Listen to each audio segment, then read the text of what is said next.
ശ്രദ്ധിക്കുന്ന എല്ലാവർക്കും യേശുക്രിസ്തുവിന്റെ നാമത്തിൽ ഞങ്ങളുടെ സ്നേഹവും വന്ദനവും അറിയിക്കുന്നു. എൻ്റെ പ്രിയപ്പെട്ടവരെ, നിങ്ങളെല്ലാം കർത്താവിൽ സന്തോഷമായിരിക്കുന്നു എന്ന് ഞാൻ വിശ്വസിക്കുന്നു. ഇന്ന് നമ്മോടൊപ്പം അനുഗ്രഹിക്കപ്പെട്ടതായ ഒരു കർത്താവിന്റെ ദാസനാണ് മോനച്ചൻ ഫ്രം ഒക്കലഹോമ. ആ പ്രിയ കർത്താവിന്റെ ദാസനെ കർത്താവ് വളരെയധികം ഈ നാളുകളിൽ ഉപയോഗിച്ചുകൊണ്ടിരിക്കുന്നു.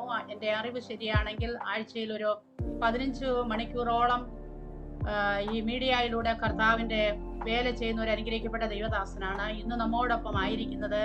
പ്രിയ കർത്താവിന്റെ ദാസനെ ഇത്രത്തോളം ബിസിയൊക്കെ ആയിരുന്നിട്ടും ഞങ്ങളോടൊപ്പം പ്രിയ കർത്താവിന്റെ ദാസന്റെ ടെസ്റ്റ് മണി ഷെയർ ചെയ്യുവാൻ കടന്നു വന്നതിന് ജോയ്സ് ടിവിയുടെ എല്ലാ നന്ദിയും അറിയിക്കുന്നു. അതോടൊപ്പം തന്നെ ഞങ്ങൾ ജോയ്സ് ടിവിയിലേക്ക് കർത്താവിന്റെ ദാസനെ ഹാർദവമായി സ്വാഗതം ചെയ്യും. ആമേൻ. Praise the lord. കർത്താവിന്റെ ദാസനെ കർത്താവിൽ സന്തോഷമായിരിക്കുന്നു എന്ന് വിശ്വസിക്കുന്നു. ആമേൻ. കർത്താവിന്റെ ദാസനെ ജീവിതത്തിന്റെ അനുഭവങ്ങളെ പങ്കുവെക്കുന്നതിന് മുന്നമേ തന്നെ നമുക്ക് ദൈവസന്നിധിയിൽ പ്രാർത്ഥിക്കാം. ഹല്ലേലൂയ. സ്തോത്രം, സ്തോത്രം. പരിശുദ്ധ കർത്താവേ, നന്ദി നിറഞ്ഞ ഹൃദയത്തോടെ ഞങ്ങൾ സ്തുതിക്കുന്നപ്പാ. പ്രിയ കർത്താവിന്റെ ദാസനുമായി ദൈവസന്നിധിയിലായിരിക്കുന്നു. കർത്താവ് അങ്ങയുടെ ദാസനെ ഉപയോഗിച്ചുകൊണ്ടിരിക്കുന്നതിനായി സ്തോത്രം. ഹല്ലേലൂയ. കർത്താവേ, ഈ സാക്ഷ്യം അനേക ജീവിതങ്ങൾക്ക് വിടുതലും ആശ്വാസവും അനുഗ്രഹവുമായി തീരുവാന് കർത്താവ് സഹായിച്ചാട്ട് യേശുക്രിസ്തുവിന്റെ നാമത്തിൽ തന്നെ. ആമേൻ. ഹല്ലേലൂയ. ആമേൻ. കർത്താവിന്റെ ദാസനെ ഒക്കലഹോമയിൽ നിന്ന് ആദ്യമായിട്ടാണ് നമ്മൾക്ക് ഓരോ ടെസ്റ്റ് മണി കിട്ടിയിരിക്കുന്നത്. കർത്താവിന്റെ ദാസനെ അതിനുള്ള നന്ദിയും സ്നേഹവും അറിയിക്കുന്നു. കർത്താവ് ധാരാളം ദൈവദാസനെ കുടുംബമായി അനുഗ്രഹിക്കട്ടെ. ദേവദാസന്റെ ഫാമിലിയില് ആരൊക്കെയുണ്ടെന്ന് പറഞ്ഞാട്ട്. ഇപ്പം ഞാനും എൻ്റെ വൈഫും ഇപ്പൊ ഞങ്ങളിവിടെ താമസിക്കുന്നു. എനിക്ക് 2 മക്കളുണ്ട്. മൂത്തത് മകളാണ്. അവളുടെ ഹസ്ബൻഡ് ഒരു പാസ്റ്ററാണ്.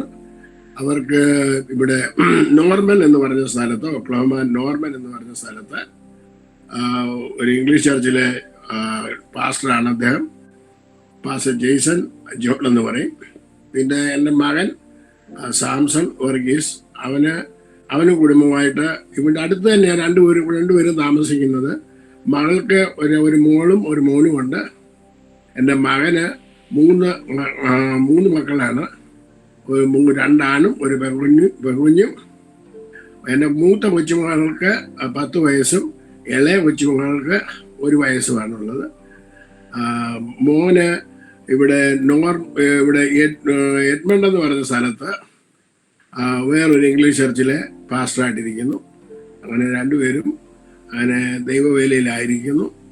അവര് ഒരു കുടുംബമായിട്ട് ദൈവവേല ചെയ്തുകൊണ്ടിരിക്കുന്നു. ഓക്കെ. കർത്താവിന്റെ ദാസനെ നന്ദി ഡീറ്റെയിൽഡ് ഒക്കെ പറഞ്ഞതിന് കർത്താവ് സഹായിക്കട്ടെ. ദൈവദാസന്റേതായ ടെസ്റ്റ് മണി ദൈവദാസന് ഷെയർ ചെയ്യാനുള്ള സമയം ഞാനിപ്പോൾ നൽകി തരികയാണ്. ദൈവദാസന് ടെസ്റ്റ് മണി ഷെയർ ചെയ്യുക. കർത്താവിന്റെ പരിശുദ്ധമായ നാമം വാഴ്ത്തപ്പെടുമാറാകട്ടെ. ഞാൻ ആദ്യമായിട്ട് ജോയ്സ് ടിവിയിലേക്ക് എന്നെ ക്ഷണിച്ച കർത്താവിന്റെ ദാസി ജോയ്സ് സിസ്റ്ററിന് ഹൃദയംഗമായ നന്ദിയും നമസ്കാരവും അറിയിക്കുന്നു. ദൈവം കർത്താവിന്റെ ദാസിയും ശുശ്രൂഷകളെയും ധാരാളം അനുഗ്രഹിക്കട്ടെ എന്ന് ഞാൻ പ്രാർത്ഥിക്കുന്നു.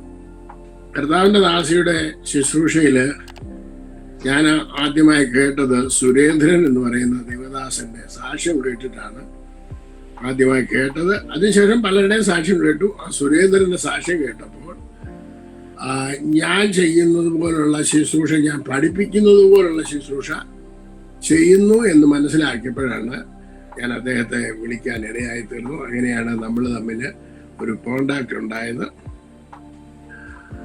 ഇതിനു മുമ്പ് ഞാൻ ആസാദി എന്ന് പറയുന്ന ബോംബെയിലുള്ള ഫിന്നി പാസ്റ്ററിന്റെ ലൈനിലും ഒരു പ്രാവശ്യം സാക്ഷ്യം പറയാനായിട്ട് ദൈവം ഭാഗ്യം തന്നു. ഇത് 2ാമത് ഒരു TV പ്രോഗ്രാമിൽ എന്നെ ക്ഷണിച്ചതിൽ ഞാൻ ഹൃദയംഗമായ നന്ദിയും നമസ്കാരവും അറിയിക്കുന്നു. ദൈവം കർത്താവിന്റെ ദാസിയെ മിനിസ്ട്രിയെ ധാരാളം അനുഗ്രഹിക്കട്ടെ, സഹായിക്കട്ടെ എന്ന് ഞാൻ പ്രാർത്ഥിക്കുന്നു. എന്നെ കേൾക്കുന്ന പ്രിയമുള്ള ദൈവമക്കളെ, നിങ്ങളെ എവിടെ നിന്ന് കേട്ടെന്ന് പറഞ്ഞാലും എൻ്റെ സാക്ഷ്യം വളരെ ശ്രദ്ധയോടെ നിങ്ങൾ ആദ്യോടന്തം കേട്ടാൽ നിങ്ങൾക്ക് ഒരുപാട് കാര്യങ്ങളിൽ നിങ്ങളെ തന്നെ ചേഞ്ച് ചെയ്യാൻ സാധിക്കും. അത് എനിക്ക് തീർച്ചയായിട്ടും ഉറപ്പുണ്ട്. അത് നിങ്ങൾക്ക് എല്ലാവർക്കും അനുഗ്രഹമായി തീരട്ടെ എന്ന് കർത്തൃ സന്നിധി ഞാൻ പ്രാർത്ഥിക്കുന്നു. എൻ്റെ പേര് കർത്താവിൻ്റെ ദാസി പറഞ്ഞതുപോലെ എന്നെ വീട്ടിൽ എന്നെ മോനച്ചൻ എന്ന് വിളിക്കുന്നു. അനേക പ്രയർ ലൈനുകളിൽ ഞാൻ പ്രസംഗിക്കുന്നുണ്ട്. സൂം ലൈനിലുണ്ട്, അതുപോലെ തന്നെ ഗൂഗിൾ മീറ്റിലുണ്ട്. അല്ലാതെയും മനുഷ്യർ വിളിക്കുന്നുണ്ട്, അവർക്ക് വേണ്ടി പ്രാർത്ഥിക്കാറുണ്ട്. അപ്പോൾ അവിടെ എല്ലാം എന്നെ അറിയപ്പെടുന്നത് മോനച്ചൻ എന്നാണ്. ചിലർ എന്നെ കൊച്ചൈപ്പ് വർഗീസ് എന്ന് വിളിക്കുക, എൻ്റെ ഒഫീഷ്യൽ നെയിം അങ്ങനെയാണ്. എന്നാൽ കെ വർഗീസ് എന്ന് വിളിക്കുന്നതാണ് എനിക്ക് ഏറ്റവും ഇഷ്ടം. ദൈവം നിങ്ങളെ എല്ലാവരെയും ധാരാളം അനുഗ്രഹിക്കട്ടെ. നിങ്ങൾക്ക് വിളിക്കാൻ താല്പര്യമുള്ളവർക്ക് വിളിച്ചാൽ ഞാൻ നിങ്ങൾക്ക് വേണ്ടി പ്രാർത്ഥിക്കുന്നതായിരിക്കും എന്ന് ഞാൻ പറഞ്ഞുകൊണ്ട് ഞാൻ എൻ്റെ സാക്ഷ്യത്തിലേക്ക് കടക്കാൻ പോവുകയാണ്. ഞാൻ എൻ്റെ ഭവനം, എൻ്റെ നാട് എന്ന് പറയുന്നത് പുത്തൻകാവ് ചെങ്ങന്നൂർ എന്ന് പറഞ്ഞ സ്ഥലത്താണ്. ചെങ്ങന്നൂർ കോഴഞ്ചേരിക്കും ചെങ്ങന്നൂരിനും ഇടയ്ക്ക് കോഴഞ്ചേരിയിലോട്ട് പോകുന്ന വഴിയിൽ ആദ്യം കാണുന്നതാണ് ചെങ്ങന്നൂരിന്ന് ഇതിരിക്കുന്നുണ്ട് പുത്തൻകാവ് എന്ന് പറഞ്ഞാൽ. പുത്തൻകാവ് വലിയ പള്ളി എന്ന് പറഞ്ഞു കഴിഞ്ഞാൽ യാക്കോബായ പള്ളിയാണ്. ഞാൻ ആ യാക്കോബ പള്ളിയിലെ ഒരംഗമായിരുന്നു. എൻ്റെ വീട്ടുപേര് പൈനിമൂട്ടിൽ എന്ന് പറയും, കിഴക്കേ പൈനിമൂട്ടിൽ. ഞങ്ങൾ പൈനിമൂട്ടിൽ കുടുംബക്കാർ ഒത്തിരി പേരുണ്ട്, അതുകൊണ്ടാണ് കിഴക്കേ പൈനിമൂട്ടിൽ എന്ന് പറഞ്ഞ്. ഐക്കാറ്റ് പാലത്തിന് താഴെയായിട്ടാണ്, പടിഞ്ഞാറ് മാറിയാണ് എൻ്റെ ഭവനം, എൻ്റെ കുടുംബം. ഇപ്പോൾ ഞാൻ ജനിച്ചു വളർന്ന കുടുംബം എന്ന് പറഞ്ഞു കഴിഞ്ഞാൽ അവിടെ എൻ്റെ വല്യപ്പച്ചന്, വല്യമ്മച്ചി, അപ്പന്, അമ്മ, ഞങ്ങൾ 5 മക്കളായിരുന്നു. എൻ്റെ ഫാദറിന് 3 പെങ്ങന്മാരുണ്ട്. അവരെല്ലാം ഡിഫറെൻ്റ് സ്ഥലങ്ങളിലേക്ക് അവർ പോയി. ഞാൻ എൻ്റെ പിതാവിൻ്റെയും മാതാവിൻ്റെയും 2ാമത്തെ മകനാണ്.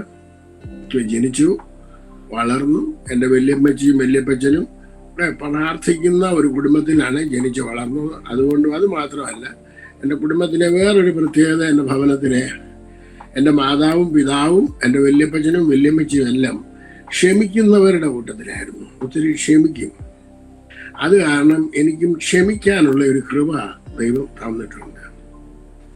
അപ്പം അവരിൽ എന്നെ വല്യമ്മച്ചിക്ക് എന്നെ വലിയ കാര്യമായിരുന്നു. നിങ്ങൾ വല്യമ്മച്ചിമാർക്ക് അറിയാവുന്ന ഒരു കാര്യമാണ് കൊച്ചുമക്കളെ വലിയ കാര്യമാണ്. അതിനകത്തിൽ ഏതെങ്കിലും ഒരു കൊച്ചുമകളോടോ ആയിരിക്കും ഈ വല്യമ്മച്ചിമാർക്ക് ഏറ്റവും കൂടുതൽ സ്നേഹമുള്ളത്. അതറിയണമെന്നുണ്ടെങ്കിൽ എൻ്റെ മകൻ്റെ 2ാമത്തെ കുഞ്ഞ് ഇവിടുന്ന് മാറത്തില്ല. അപ്പച്ച അമ്മച്ചി എന്ന് പറഞ്ഞിട്ട് അവന് 3 വയസ്സേ ഉള്ളൂ. ഈ പുള്ളി ഞങ്ങളുടെ കൂടെ നിൽക്കും, ഞങ്ങളുടെ കൂടെ കിടക്കണം. പുള്ളി ഇവിടുന്ന് പോകത്തില്ല. അപ്പം അമ്മച്ചിയുടെ ഏറ്റവും ഇഷ്ടപ്പെട്ട കൊച്ചുമകൻ എന്ന് പറഞ്ഞാൽ മതി, അങ്ങനെ പറയാൻ സാധിക്കും. അപ്പോൾ അങ്ങനെ കർത്താനാശി നമ്മളെ ഒരുപോലെ ആക്കാന്നുണ്ടെങ്കിൽ ഞാൻ കുനിഞ്ഞിരിക്കേണ്ടതായിട്ട് വരുന്നുണ്ട്.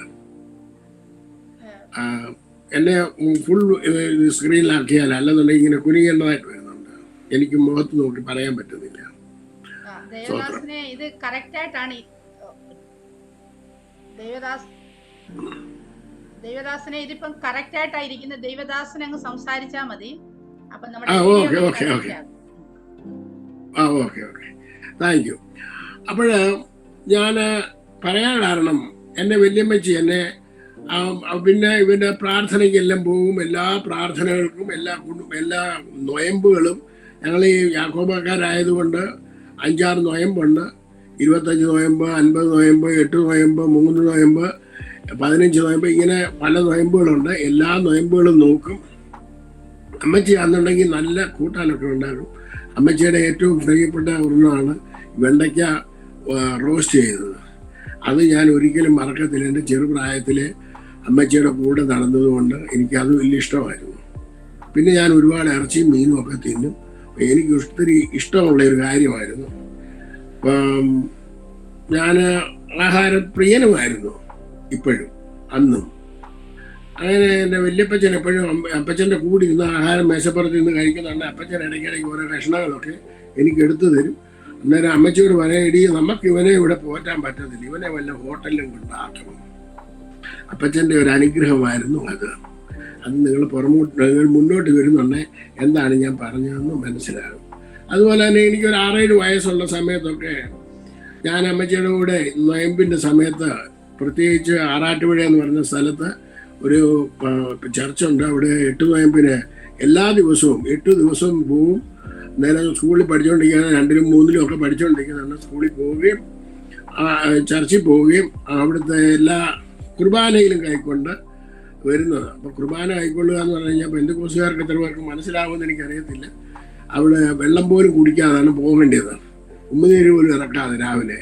കൊച്ചു കുഞ്ഞ് അവിടെ പോയി ആ കുർബാനയിലൊക്കെ കൈക്കൊണ്ട് പിന്നെ വീട്ടിൽ വന്ന് രാവിലെ കഞ്ഞി കുടിക്കാനൊന്നും സമയമില്ല, നേരെ സ്കൂളിലോട്ടാണ് പോകുന്നത്. സ്കൂളിൽ പോയിട്ട് അവിടുന്ന് ഉച്ചയാകുന്നുണ്ടെങ്കിൽ വരുന്നുടനെയാണ് പിന്നെ ആഹാരം കഴിക്കുന്നത്. അപ്പോൾ അതുവരെയും ഒരു വിശപ്പോ ഒരു ദാഹമോ ഇല്ലാതെ കർത്താവ് എന്നെ നടത്തിയെന്നുള്ളതിന് ഞാനൊരു സാക്ഷിയാണ്. ആ സമയത്തൊക്കെ ഞാൻ കർത്താവിൽ ഒരുപാട് വിശ്വസിച്ചിട്ടുണ്ട്, പ്രാർത്ഥനയിലും. അതുപോലെ തന്നെ പള്ളിക്കൂടത്തിൽ സ്കൂളിൽ പഠിക്കാൻ പോകുന്നുണ്ട്, പരീക്ഷയ്ക്ക് പോകുന്നുണ്ട്, വീട്ടിൽ നിന്ന് 10 പൈസ തരും, അത് ചെന്ന് കവറൊക്കെ കൊണ്ടുവന്ന് ഇട്ടേച്ച് 10 പൈസ കൊണ്ട് കവറിട്ട് കുരിശ് വരച്ചിട്ട് മുഖം പോകണം, പരീക്ഷയ്ക്ക് പാസ്സാകുന്നതിന് വേണ്ടി. അങ്ങനെ ദൈവം എല്ലാം ഓർമ്മിപ്പിച്ച് തരുന്നതിന് അങ്ങനെ ഒരു ഭക്തിയോടെ ജീവിച്ച ഒരു എൻ്റെ ചെറുപ്രായം വളരെ ഭക്തിയോടെയാണ് ജീവിച്ചത്. ഞാൻ മാതാപിതാക്കൾക്ക് അനുസരണയുള്ളതും എല്ലാവർക്കും അനുസരണയുള്ള നല്ലൊരു പൈതലായിട്ട് തന്നെ 19 വയസ്സ് വരെ, എൻ്റെ പ്രീ ഡിഗ്രി കാലം വരെ ഞാൻ ജീവിച്ചു. നല്ല ഒരു അവസ്ഥയായിരുന്നു. യാക്കോബായിലായിരുന്നുകൊണ്ട് പിന്നെ ഞങ്ങളുടെ സ്ഥലത്തെങ്ങും ഒരു ഹിന്ദു കുടുംബം മാത്രമേ ഉള്ളൂ ഞങ്ങളുടെ പുറകിൽ അവർ താമസിക്കുന്നത്. അത് ഞങ്ങളുടെ ചർച്ചിലേക്ക്, യാക്കോബ പള്ളിയിലേക്ക് ചുണ്ണാമ്പുണ്ടാക്കി കൊടുക്കുന്ന ഒരു കുടുംബമായിരുന്നു. അവർക്ക് മാത്രമേ പുത്തൻകാവിലുള്ളൂ. അതുകൊണ്ട് എനിക്ക് ഹൈന്ദവ പശ്ചാത്തലങ്ങളെക്കുറിച്ചൊന്നും അറിയത്തില്ലായിരുന്നു, മുസ്ലിങ്ങളെക്കുറിച്ച് ഒട്ടുമേ അറിയത്തില്ല. എൻ്റെ 28-30 വയസ്സുള്ള സമയത്ത് 28 വയസ്സിൽ സൗദി അറേബ്യ ചെന്നപ്പോഴാണ് മുസ്ലിം എന്ന് പറയുന്നത് ആരാണെന്ന് പോലും അറിയുന്നത്. അതുവരെ മുസ്ലിമിനെ എന്ന് പറയുന്ന ആൾക്കാരെ കുറിച്ച് അറിയത്തോലുമില്ലായിരുന്നു. അങ്ങനെ ഒരു യാക്കോബായ ഡൊമിനിയനകത്ത് അല്ലെന്നുണ്ടെങ്കിൽ അങ്ങനെ ഒരു ജീവിച്ചിരുന്നത് കൊണ്ട് വേറെ ഒന്നും ലോകത്തെക്കുറിച്ച് വലിയ അറിവൊന്നുമില്ല. അങ്ങനെ ജീവിച്ചിരുന്ന കാലയളവിലായിരുന്നു ഞാൻ ദൈവത്തെ അറിഞ്ഞ് ജീവിച്ചു. എൻ്റെ ജ്യേഷ്ഠനെ പഠിച്ചു. അവനത് കഴിഞ്ഞതിന് ശേഷം എൻ്റെ അമ്മാച്ചൻ്റെ ഒരു വണ്ടി ഉണ്ടായിരുന്നു, അതേ കണ്ടക്ടറായിട്ടും ചെക്കറായിട്ടൊക്കെ ജോലി ചെയ്തു. പിന്നെ എനിക്ക് എൻ്റെ ഇളയ 2 സഹോദരങ്ങൾ, ഒരു സഹോദരി, അവരെല്ലാം ഇങ്ങനെ പഠിച്ച് ജീവിച്ചു ഒക്കെ പോയി. എൻ്റെ ജ്യേഷ്ഠൻ ജോലിക്ക് പോകാൻ തുടങ്ങിയെന്ന് തോന്നുന്നില്ല. അവൻ മെല്ലെ കള്ളു കുടിക്കാനൊക്കെ തുടങ്ങി, ബീഡി സിഗരറ്റും ഒക്കെ വലിക്കാൻ തുടങ്ങി. അപ്പം ഞാൻ അവനെ വഴക്ക് പറയാറുണ്ട്. അവനെന്ന് ഞാൻ വിളിക്കുന്നത് ഇപ്പോഴും. ഇപ്പം രാജൻ എന്നാണ് പേര്. ഞാൻ പറഞ്ഞു, എന്തിനാ രാജ നീ സിഗരറ്റ് വലിക്കുന്നത്, ഭയങ്കര നാറ്റമാണ്, നീ ഇങ്ങനെ വലിക്കരുതെന്നൊക്കെ പറഞ്ഞ് അവനെ ഉപദേശിച്ചിട്ടൊക്കെ ഉണ്ട്. പക്ഷെ എന്നുണ്ടെങ്കിൽ അന്നൊന്നും എന്താണ് സിഗരറ്റ് വലിയും വീട് വലിയും എന്നൊന്നും എനിക്കറിയത്തില്ല. അപ്പം അങ്ങനെ ഇരിക്കുന്ന അവസരത്തിൽ ഞാൻ പ്രീ ഡിഗ്രി കഴിഞ്ഞ് നിൽക്കുന്ന സമയത്ത് ഡിഗ്രിക്ക് പോകണോ അതോ ഇനി വേറെ വല്ല പഠിക്കാൻ പോകണോ എന്നൊക്കെ ഇങ്ങനെ ചിന്തിച്ച് വീട്ടിലെ മാതാപിതാക്കൾ ഇങ്ങനെ ആലോചിച്ചുകൊണ്ടിരിക്കുന്ന അവസരത്തിൽ എൻ്റെ അമ്മയുടെ ജ്യേഷ്ഠത്തിയുടെ ഭവനത്തിൽ കോന്നി വെച്ച് അവരുടെ ഒരു മകൻ്റെ വിവാഹം ഉണ്ടായി. ആ വിവാഹത്തിൽ സംബന്ധിക്കുന്നതിന് വേണ്ടി ഞാനും അമ്മയുടെ കൂടെ ഒക്കെ പോയ അവസരത്തിൽ അവരുടെ വീട്ടിൽ വെച്ച് അവരെ സ്ത്രീകൾ അമ്മയുടെ അനിയത്തിമാരും അമ്മയുടെ ചേട്ടത്തി ഒരാള് അവിടെ വെച്ചായിരുന്നു വിവാഹം. അപ്പോൾ അവരെ സംസാരിച്ചുകൊണ്ടിരുന്നുണ്ടേ. അപ്പോൾ അമ്മ പറഞ്ഞു, മോനച്ചനെ നമുക്ക് ബോംബെ വിട്ട് എന്തെങ്കിലും പഠിപ്പിക്കണം, എന്തെങ്കിലും അവന് ഇനിയും ഡിഗ്രിക്കൊന്നും വിടാനായിട്ടൊന്നും ആഗ്രഹിക്കുന്നില്ല, എന്തെങ്കിലും പഠിപ്പിക്കണം, അവനെ നല്ലൊരു ജോലി ലഭിക്കണം എന്നുള്ള രീതിയിൽ സംസാരിച്ചപ്പോൾ എൻ്റെ അമ്മയുടെ അനിയത്തി പറഞ്ഞു, അവനെ അങ്ങോട്ടൊന്നും വിടണ്ട, നീ ഇവിടെ കാലം പഠിപ്പിക്കാനൊക്കെ നോക്ക് എന്ന് പറഞ്ഞ് അവർ സ്ത്രീകൾ സംസാരിച്ചു. ഞാൻ ഇത് കേട്ടത് എൻ്റെ ഹൃദയത്തിൽ വലിയ ഭാരമായിട്ട് തോന്നി. ഞാൻ അങ്ങനെ ആ വീട്ടിൽ നിന്ന് ഒന്ന് സന്ധ്യയ്ക്ക് അവിടെ നിന്ന് ഇറങ്ങി. എൻ്റെ അമ്മയുടെ അനിയത്തിയുടെ വീട് അതിനടുത്ത് തന്നെയുണ്ട്, പയ്യനാവെന്ന് പറയും. അപ്പോൾ അവിടോട്ട് പോകാനായിട്ട് അങ്ങ് തീരുമാനിച്ചു. ഞാനങ്ങനെ അവരുടെ വീട്ടിൽ നിന്ന് ഇറങ്ങി ഇങ്ങനെ നടന്നു പോകുന്ന കൂട്ടത്തിൽ കോന്നി സിറ്റിയല്ല വേറെ കണ്ട സ്ഥലമാണ്. അപ്പോൾ അവിടെ വെച്ച് എനിക്ക് അന്നേരം വലിയ അറിവൊന്നുമില്ല, ഒരു ഉയർന്ന ഒരു ബിൽഡിംഗ് കണ്ടു. അതൊരു ഹോട്ടലാണെന്ന് മനസ്സിലായി. അപ്പോൾ അതിൻ്റെ മുന്നേ വെച്ച് ഞാൻ നിന്നിട്ട് പറഞ്ഞു, ഞാൻ ഹോട്ടലിൽ ജോലി ചെയ്തായാലും ഞാൻ ഒരു മനുഷ്യനിലും ആശ്രയിക്കത്തില്ല എന്നൊരു തീരുമാനം അവിടെ വെച്ച് ഞാൻ എടുക്കാനിടയായിട്ട്.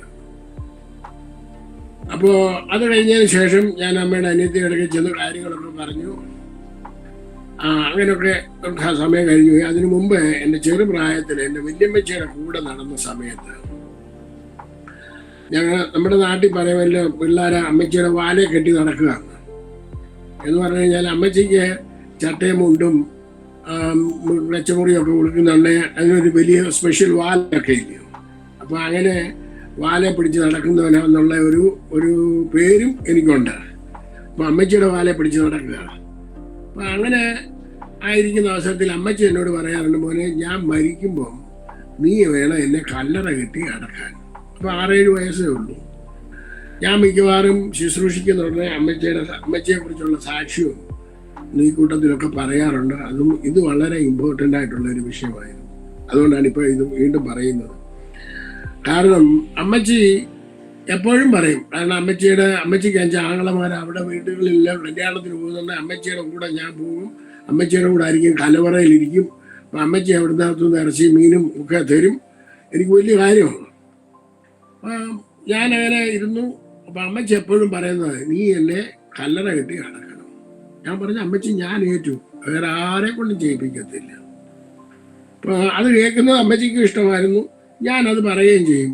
ഞാൻ പറയുന്നതിന് ഉദ്ദേശമല്ല എന്തുവാ, എനിക്ക് നല്ല കൂട്ടാൻ കിട്ടണം, എനിക്ക് ഇറച്ചിയും മീനും കിട്ടണം, ഇതോടൊക്കെ ചിന്തയുള്ളൂ. അങ്ങനെ വന്ന് പ്രീ ഡിഗ്രി ഒക്കെ കഴിഞ്ഞു. കഴിഞ്ഞ അവസരത്തിൽ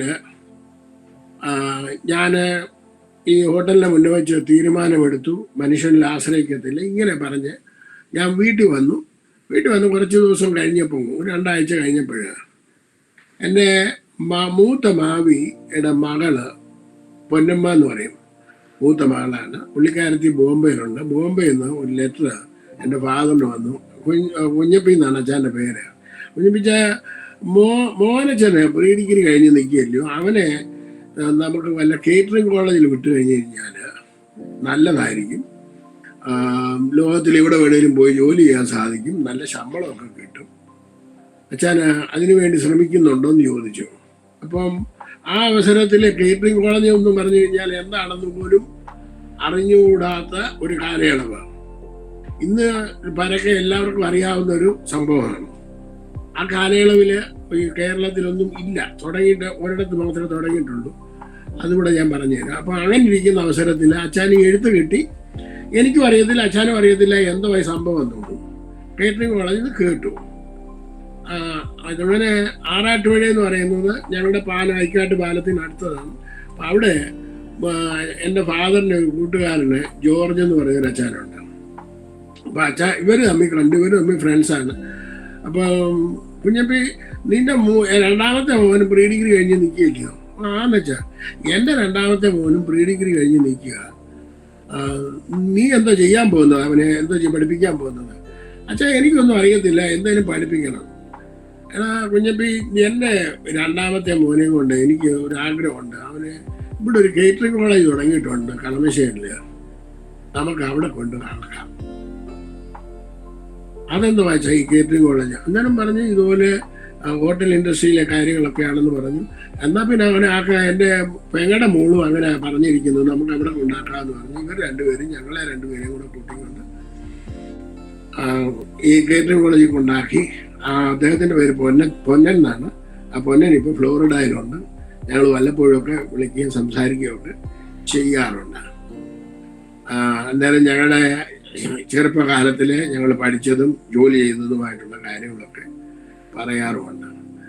അങ്ങനെ അവിടെ വെച്ചാണ് അപ്പച്ചൻ പറഞ്ഞതുപോലെ തന്നെ, നീ ഇവനെ നമുക്ക് പോറ്റാൻ പറ്റത്തില്ല, ഇവനെ വല്ല ഹോട്ടലിലും കൊണ്ട് ആക്കണം എന്ന് പറഞ്ഞ് ആ പ്രവചനം എൻ്റെ ജീവിതത്തിൽ ആദ്യം നിവൃത്തിയായി.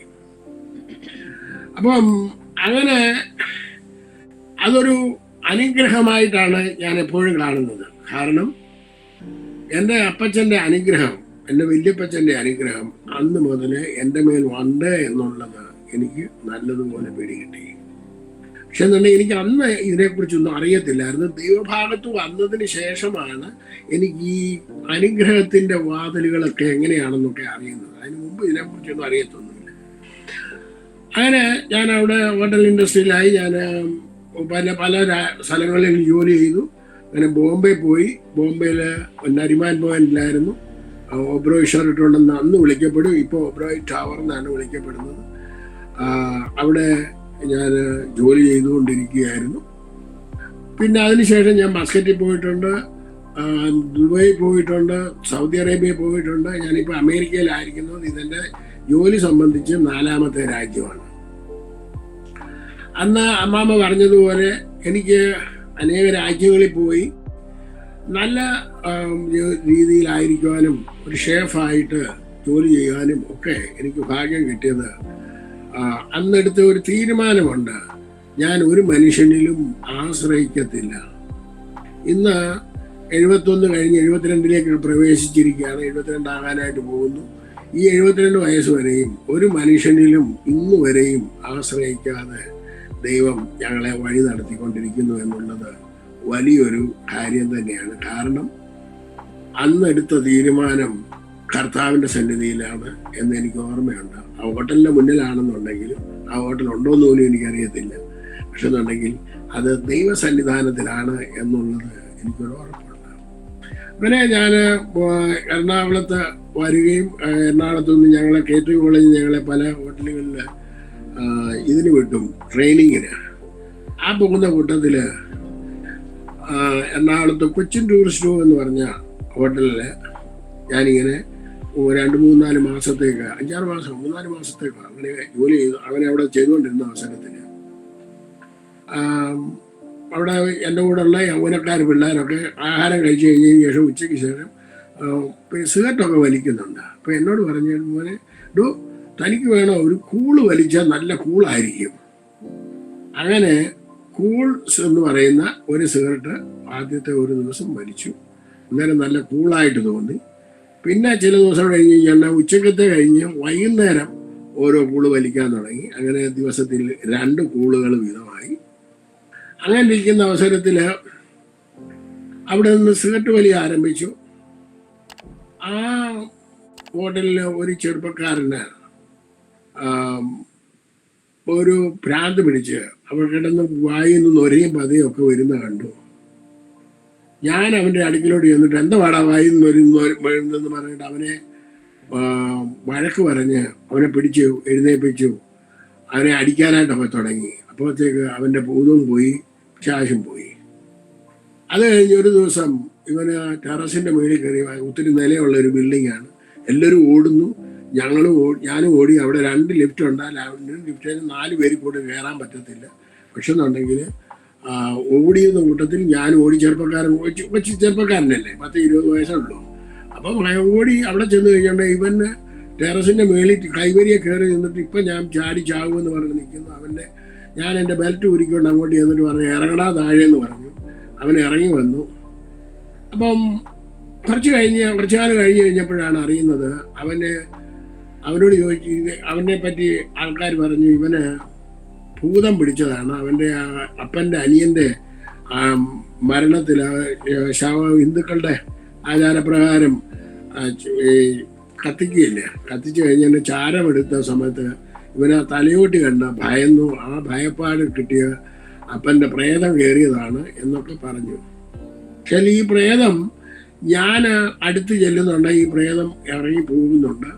അത്രയും മാത്രമേ എനിക്കറിയത്തുള്ളൂ. പക്ഷെ അതെന്തുകൊണ്ടാണ് സംഭവിച്ചതെന്ന് എനിക്കറിയത്തില്ല. പക്ഷെ എന്നുണ്ടെങ്കിൽ ഞാൻ ദൈവഭാഗത്ത് വന്ന് ഭൂതശാന്തി ശുശ്രൂഷ ചെയ്തപ്പോഴാണ് അറിയുന്നത്, അന്ന് എനിക്ക് ദൈവം എൻ്റെ മേൽ പകർന്നിരിക്കുന്ന അധികാരം, മനുഷ്യനായതുകൊണ്ടുള്ള അധികാരം എന്താണെന്ന് എനിക്ക് പിന്നീട് മനസ്സിലായത്. അതുകൊണ്ടാണ് ആ കാര്യം ഞാൻ നിങ്ങളോട് പറഞ്ഞു തന്നത്. ദൈവമക്കളെ, ഞാൻ അവിടുന്ന് അതെല്ലാം കഴിഞ്ഞ് പല രാജ്യങ്ങളിലായി. ഒബ്രായൻ ഷെർട്ടോണിൽ ജോലി ചെയ്തുകൊണ്ടിരുന്ന കാലയളവിൽ 1978-79 ഈ കാലയളവിൽ ഞങ്ങളുടെ ഹോട്ടലിൽ തന്നെ ആരോ വന്നു. അവർക്ക് ഇവിടുന്ന് ഒബ്രായിന്ന് പല കുക്സിനെ വേണമായിരുന്നു. അപ്പോൾ ആ കൂട്ടത്തിൽ ഞങ്ങളുടെ ഷെഫ് എന്നോട് ചോദിച്ചു, നീ പോകുന്നുണ്ടോ എന്ന് ചോദിച്ചു മസ്കറ്റിൽ. അങ്ങനെ പോകുന്നെന്ന് പറഞ്ഞ് അങ്ങനെ ഞാൻ അവിടെ പോയി, മസ്കറ്റിൽ പോയി. അവിടെ ചെന്നു കുറച്ച് ദിവസം കഴിഞ്ഞ് വീട്ടിലോട്ട് എഴുത്തയച്ചു. ഇതേമാതിരി ഞാൻ മസ്കറ്റിൽ വന്നു, സുഖമായിട്ട് വന്നു, ഇവിടെ ജോലി പ്രവേശിച്ചിരിക്കുകയാണ് എന്നെല്ലാം പറഞ്ഞ് എഴുത്തയച്ചു. എഴുത്തതിൻ്റെ പിറ്റേ എനിക്ക് രണ്ടാമത് എനിക്ക് വീട്ടിൽ നിന്ന് എഴുത്ത് വന്നു, അച്ചായൻ്റെ മോനെ അമ്മച്ചി തീരെ സുഖമില്ല, അമ്മച്ചി മരിക്കാറായി കിടക്കുകയാണ്. അപ്പം അമ്മച്ചിക്ക് സുഖമില്ലാതിരിക്കുന്നു വിവരം നേരത്തെ മുതലുണ്ട്. അമ്മച്ചിയുടെ കാല് മുറിക്കണമെന്നൊക്കെയാണ് ഡോക്ടർ പറഞ്ഞത്. അതിന് കോട്ടയത്തോട്ട് കൊണ്ടുപോകാൻ തുടങ്ങുകയാണ് എന്നെല്ലാം പറഞ്ഞിട്ട് എഴുത്ത് വന്നു. ഞാൻ ഉടനെ തന്നെ അച്ഛന് ഞാൻ ജോലി ചെയ്യുന്ന സ്ഥാപനത്തിൽ ചെന്നിട്ട് പറഞ്ഞു, ഹോട്ടലിൽ ചെന്നിട്ട് പറഞ്ഞു, എനിക്ക് ഇതേമാതിരി അത്യാവശ്യമായിട്ട് എൻ്റെ വല്യമ്മച്ചിയുടെ ആവശ്യത്തിന് വേണ്ടി എനിക്ക് ചെക്ക് വേണമെന്ന് പറഞ്ഞു. അവരാദ്യത്തെ ചെക്ക് തന്നു. അത് കൊണ്ടുപോയി ഞാൻ ഡ്രാഫ്റ്റ് എടുത്ത് എൻ്റെ ഫാദറിന് ഒരു എഴുത്ത് അയച്ചു. ആ എഴുത്തിനകത്ത് എഴുതിയിരുന്നത് അമ്മച്ചിയുടെ മരണശേഷം അമ്മച്ചിയുടെ ശുശ്രൂഷകളെല്ലാം എൻ്റെ ഈ പൈസ കൊണ്ട് വേണം ചെയ്യാൻ. മാത്രമല്ല അമ്മച്ചിയുടെ കല്ലറ കെട്ടി അടക്കണം, അത് വേറെ ആളുടെ കയ്യിൽ നിന്നും. അപ്പം എൻ്റെ മാവിമാരെല്ലാം നല്ല പണമുള്ള ആൾക്കാരാണ്, അവരൊക്കെ എല്ലാം ചെയ്യാൻ സാധിക്കും, അതെല്ലാം എല്ലാവർക്കും അറിയാം. അപ്പം അതുകൊണ്ട് അവരുടെ ആരുടെ കയ്യിൽ നിന്നും ഒരു പൈസ പോലും വാങ്ങരുത്, എൻ്റെ പൈസ കൊണ്ട് മാത്രമേ ചെയ്യാവുള്ളൂ, ഞാൻ അമ്മച്ചിക്ക് കൊടുത്ത വാക്കാണ് എന്ന് പറഞ്ഞ് എഴുതി. അതിൽ എഴുതി കഴിഞ്ഞ് ഞാൻ അത് ലെറ്റർ അന്നത്തെ കാലത്ത് രജിസ്റ്റർ ചെയ്താണല്ലോ അയക്കുന്നത്. രജിസ്റ്റർ ചെയ്ത് അയച്ചു. ദൈവമക്കളെ, ഞാനത് എഴുത്തയച്ചത് എൻ്റെ സാധാരണഗതിയിലുള്ള രീതിയിലാണ് ഞാൻ അയക്കുന്നതെന്ന് നിങ്ങൾ ചിന്തിച്ചു കാണണം. എന്നാൽ ആ എഴുത്ത് എൻ്റെ ഭവനത്തിൽ കിട്ടുന്നത് അമ്മച്ചി മരിച്ചു, അമ്മച്ചിയെ കുളിപ്പിച്ച് ഡ്രസ്സ് ചെയ്ത് കൊണ്ടുവന്നു ആ തിണ്ണയ്ക്ക് കൊണ്ട് കിടത്തിയ അവസരത്തിൽ പോസ്റ്റ്മാൻ വന്ന് ബെല്ലടിക്കുന്നു. അപ്പോൾ അമ്മച്ചിയുടെ പേരിലായിരുന്നു ലെറ്റർ ഉണ്ടായിരുന്നത്. പക്ഷെ അന്ന് അച്ഛൻ പറഞ്ഞു, എൻ്റെ അമ്മയോട് പറഞ്ഞു, തകമ്മ നീ ചെന്ന് അത് ചെന്ന് വാങ്ങിച്ചുകൊണ്ട് വാ എന്ന് പറഞ്ഞ് അമ്മ ചെന്ന് ആ ലെറ്റർ വാങ്ങിച്ചുകൊണ്ട് വന്നു. എൻ്റെ അമ്മാച്ചൻ അവിടെ ഉണ്ടായിരുന്നു. അമ്മാച്ചൻ അത് പൊട്ടിച്ചു വായിച്ചു. ഇത് കേട്ടപ്പോൾ തന്നെ എല്ലാവരുടെയും അത് ഇതേമാതിരിയുള്ള എഴുത്ത് കേൾക്കുന്നുണ്ട്, ഈ സമയത്തേക്കുള്ള എഴുത്ത് കേൾക്കുന്നുണ്ട്, എല്ലാവർക്കും വലിയ സന്തോഷമുണ്ട്, പ്രയാസമുണ്ട്. അതിനുപരി ഇതെങ്ങനെയാണ് ഈ എഴുത്ത് അവിടെ ആ സമയത്ത് അവിടെ വന്നത് എന്ന് ചോദിച്ചാൽ എനിക്ക് ഒന്നേ പറയാനുള്ളൂ. അന്ന് എൻ്റെ 6-7 വയസ്സുള്ള സമയത്ത് എൻ്റെ അമ്മച്ചിയോട് ഞാൻ പറഞ്ഞു, കർത്താവ് എനിക്ക് വേണ്ടി പ്രവർത്തിച്ചു എന്നുള്ളതാണ്. അപ്പം ഞാനിങ്ങനെ ഞാൻ പറഞ്ഞല്ലോ, ഓരോ സിഗരറ്റ് വലി തുടങ്ങി. അങ്ങനെ അതിന് ശേഷം ഓരോ പെഗ് കണ്ടുപിടിക്കാൻ തുടങ്ങി. അപ്പം അങ്ങനെ ബോംബെയിലായി കഴിഞ്ഞോണ്ടേ പല പ്രാവശ്യമായി. ഞാനൊരു ബോംബെയിലുണ്ടായിരുന്ന ഒരു അങ്കിളിൻ്റെ കൂടെയായിരുന്നു താമസിച്ചത്. ലോങ് ഡിസ്റ്റൻസിൽ റിലേഷനുള്ള ഒരു അങ്കിളിൻ്റെ കൂടെ ഞാൻ പുള്ളിയുടെ മദ്യപാനം കണ്ട് ഞാനും നല്ലൊരു മദ്യപാനിയായിട്ട് അവിടെ നിന്ന് മാറുകയാണ് ചെയ്യുന്നത്. സിഗരറ്റ് കണ്ടിന്യൂസ് ആയിട്ട് വലിക്കും, നല്ല മദ്യപാനമുണ്ട്. അപ്പം എൻ്റെ അമ്മ ഞങ്ങൾ ചെറുപ്പം മുതലേ നല്ലവണ്ണം ബൈബിൾ എന്നും വായിക്കും. ഞങ്ങളെ പഠിപ്പിക്കും. അമ്മ വെളുപ്പിനെ എഴുന്നേക്കും, അപ്പച്ചനും എല്ലാവരും വെളുപ്പിനെ എഴുന്നേക്കും, പ്രാർത്ഥിപ്പിക്കും. വൈകുന്നേരവും പ്രാർത്ഥനയുണ്ട്, രാവിലെയും പ്രാർത്ഥനയുണ്ട്. പ്രാർത്ഥനയുള്ള ഒരു കുടുംബമാണ്. അമ്മ ബൈബിള് കണ്ടിന്യൂസ് ആയിട്ട് വായിക്കും. പിന്നെ ഉറങ്ങിക്കോ, നിന്റെ ഉറക്കൂടെ ഉറക്കാം എന്ന്, ഇത് രാത്രി വെള്ളമല്ല, കൈകെട്ടി കിടന്ന് ഉറങ്ങുക, ഇതെല്ലാം പറഞ്ഞ് വാക്കുകളൊക്കെ പറഞ്ഞ് അമ്മ വഴക്ക് പറയും. അമ്മ ഒരുപാട് കണ്ണുനീരോടെ പ്രാർത്ഥിക്കുന്ന ഒരു അമ്മയായിരുന്നു. ഞങ്ങള് 4 ആൺപിള്ളാരും ആണുങ്ങളും മദ്യപാന്മാരായിട്ടങ്ങ് മാറാൻ ഇടയായി തീർന്നു. ഞങ്ങളുടെ കാര്യങ്ങളൊക്കെ അങ്ങനെയായിരുന്നു. എല്ലാവരും കള്ളുകുടിയരായിട്ട് മാറി. എൻ്റെ ഫാദറോ എൻ്റെ വല്യപ്പച്ചനോ ആരും കള്ളുകുടിക്കുന്നവരല്ല. അപ്പൊ അങ്ങനെ കാരണം എല്ലാവർക്കും പൈസയായി, വരുമാനമായി. അപ്പൊ സ്വന്തം കാലം നിൽക്കാൻ പ്രാപ്തിയായിരുന്ന അത് നാട്ടിലെ ശീലം അനുസരിച്ച് കള്ളുകുടിയന്മാരായിട്ടങ്ങ് മാറി. അമ്മ കണ്ണുനീരോടെ പറച്ചിലും പ്രാർത്ഥനയും. അമ്മ അറിയാവുന്നവരെ ഉപദേശിമാരെ കൊണ്ടുവന്ന് പ്രാർത്ഥിപ്പിക്കും.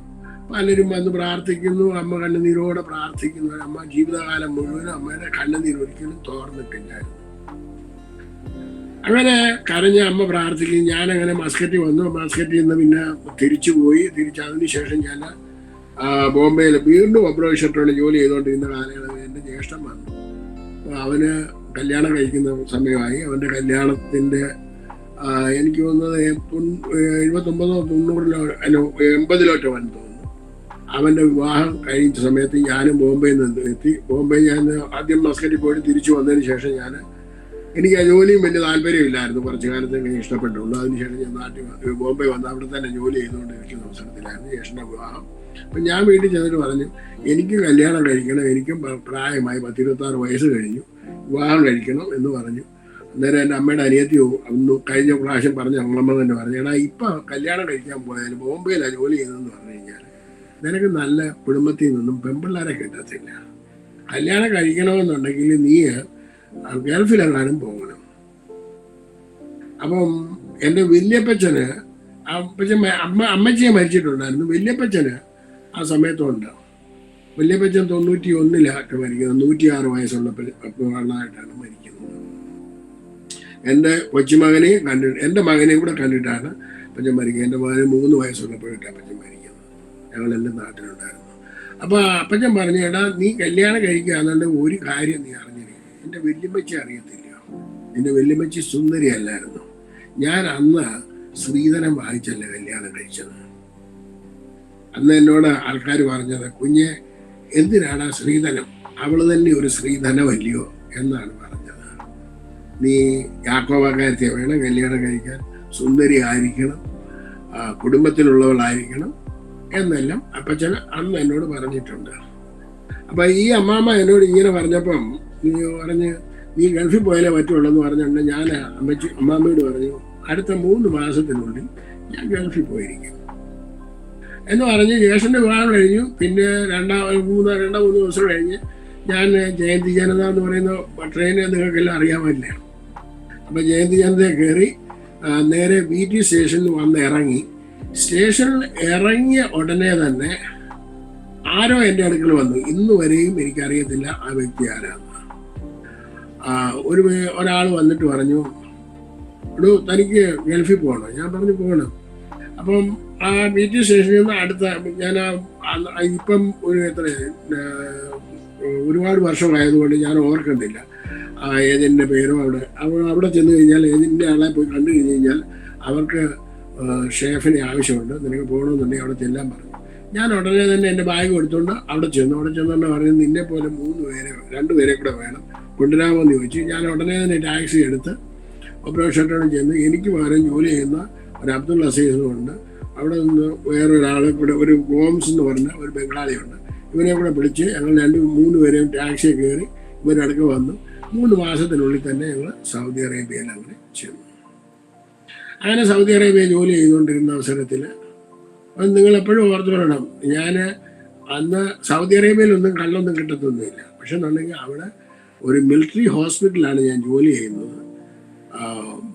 ഒരു 5 സ്റ്റാർ ഹോട്ടലിൽ ജോലി ചെയ്യുന്നതിനെക്കാട്ടി ഭയങ്കരമായിട്ടുള്ള ഉന്നതമായ നിലവാരത്തിലാണ് ഹോസ്പിറ്റലിൽ പോകുന്നത്. മിലിറ്ററിയുടെയാണ്, കിങ് ഖാലിദിൻ്റെയാണ്. അവിടെ നിന്നും ആർക്കും ഒന്നും ചെയ്യാൻ പറ്റത്തില്ല. പക്ഷെ അതിനകത്തിൽ ചാരായം വാറ്റി കുടിച്ചിട്ടുണ്ട്. പക്ഷെ ദൈവം എന്നെ അവിടെ എല്ലാം പ്രൊട്ടക്ട് ചെയ്തതാണ്. അവിടെ വെച്ച് അവിടെ നിന്ന് ഞാൻ അവധിക്കെടുത്ത് നാട്ടിൽ വന്നു. അപ്പം ഞാൻ പോകുന്നിടത്തെല്ലാം എൻ്റെ കൂടെ ബൈബിള് കാണും. അപ്പം ഈ ബൈബിൾ എന്തിനാണ് കൊണ്ടു നടക്കുന്നത് വെച്ച് കഴിഞ്ഞാൽ പേടി കിട്ടാതിരിക്കാൻ വേണ്ടിയാണ്. പേടി കിട്ടാതിരിക്കാന്ന് പറഞ്ഞാൽ തലക്കട വെക്കാൻ, അത് മാത്രമേ ഉള്ളൂ ഉദ്ദേശം, വേറെ ഒന്നുമല്ല. അപ്പം എവിടെ പോയെന്ന് പറഞ്ഞാലും ഗൾഫിൽ പോകുമ്പോഴും എല്ലായിടത്തും എൻ്റെ ബൈബിൾ കാണും. ആൾക്കാരൊക്കെ പറയുന്നത് കേട്ടിട്ടുണ്ട്, ഗൾഫിൽ പോകുന്നുണ്ടെങ്കിൽ ബൈബിൾ കൊണ്ടുപോകാൻ പാടില്ല, അവർ സെക്യൂരിറ്റി എടുത്ത് എറിയുമെന്നും കളയുമെന്നും ഒക്കെ പറയും. പക്ഷേ എൻ്റെ കയ്യിൽ നിന്ന് ആരും എടുത്ത് കളഞ്ഞിട്ടില്ല. ഞാൻ കൊണ്ടുപോയിട്ടുമുണ്ട്, എല്ലാം ഉണ്ട്, എല്ലാം ഇപ്പോഴും കൊണ്ടുപോയിട്ടുണ്ട്, എൻ്റെ കയ്യിൽ എപ്പോഴും കാണും. അപ്പോൾ അവിടെ വെച്ച് ബൈബിൾ അന്നേരം എൻ്റെ കയ്യിലുണ്ട്, തലക്കട വെക്കാൻ വേണ്ടി മാത്രമാണ്. അങ്ങനെ അവിടെ നിന്ന് കുറച്ച് കാലം കഴിഞ്ഞുകൊണ്ട് 1.5 വർഷം 2 വർഷം കഴിഞ്ഞുകൊണ്ട് എനിക്ക് ജോലിക്ക് 1 വർഷം കഴിഞ്ഞപ്പോൾ എനിക്ക് അവധി തന്നു. 1 മാസത്തെ അവധി ഉണ്ട്. ഞാൻ നാട്ടിൽ വന്ന് വിവാഹം കഴിക്കാൻ വേണ്ടിയാണ്. അന്നത്തെ കാലത്ത് ബെഡ് വരെ പൊതിഞ്ഞുകൊണ്ട് വരുന്നില്ലേ ഗൾഫിൽ, നിങ്ങളൊക്കെ ഓർക്കുന്നുണ്ടായിരിക്കും. ബെഡ്, പായ എന്ന് പറഞ്ഞ മാതിരി എനിക്ക് വേണ്ടി കാര്യങ്ങളൊക്കെ.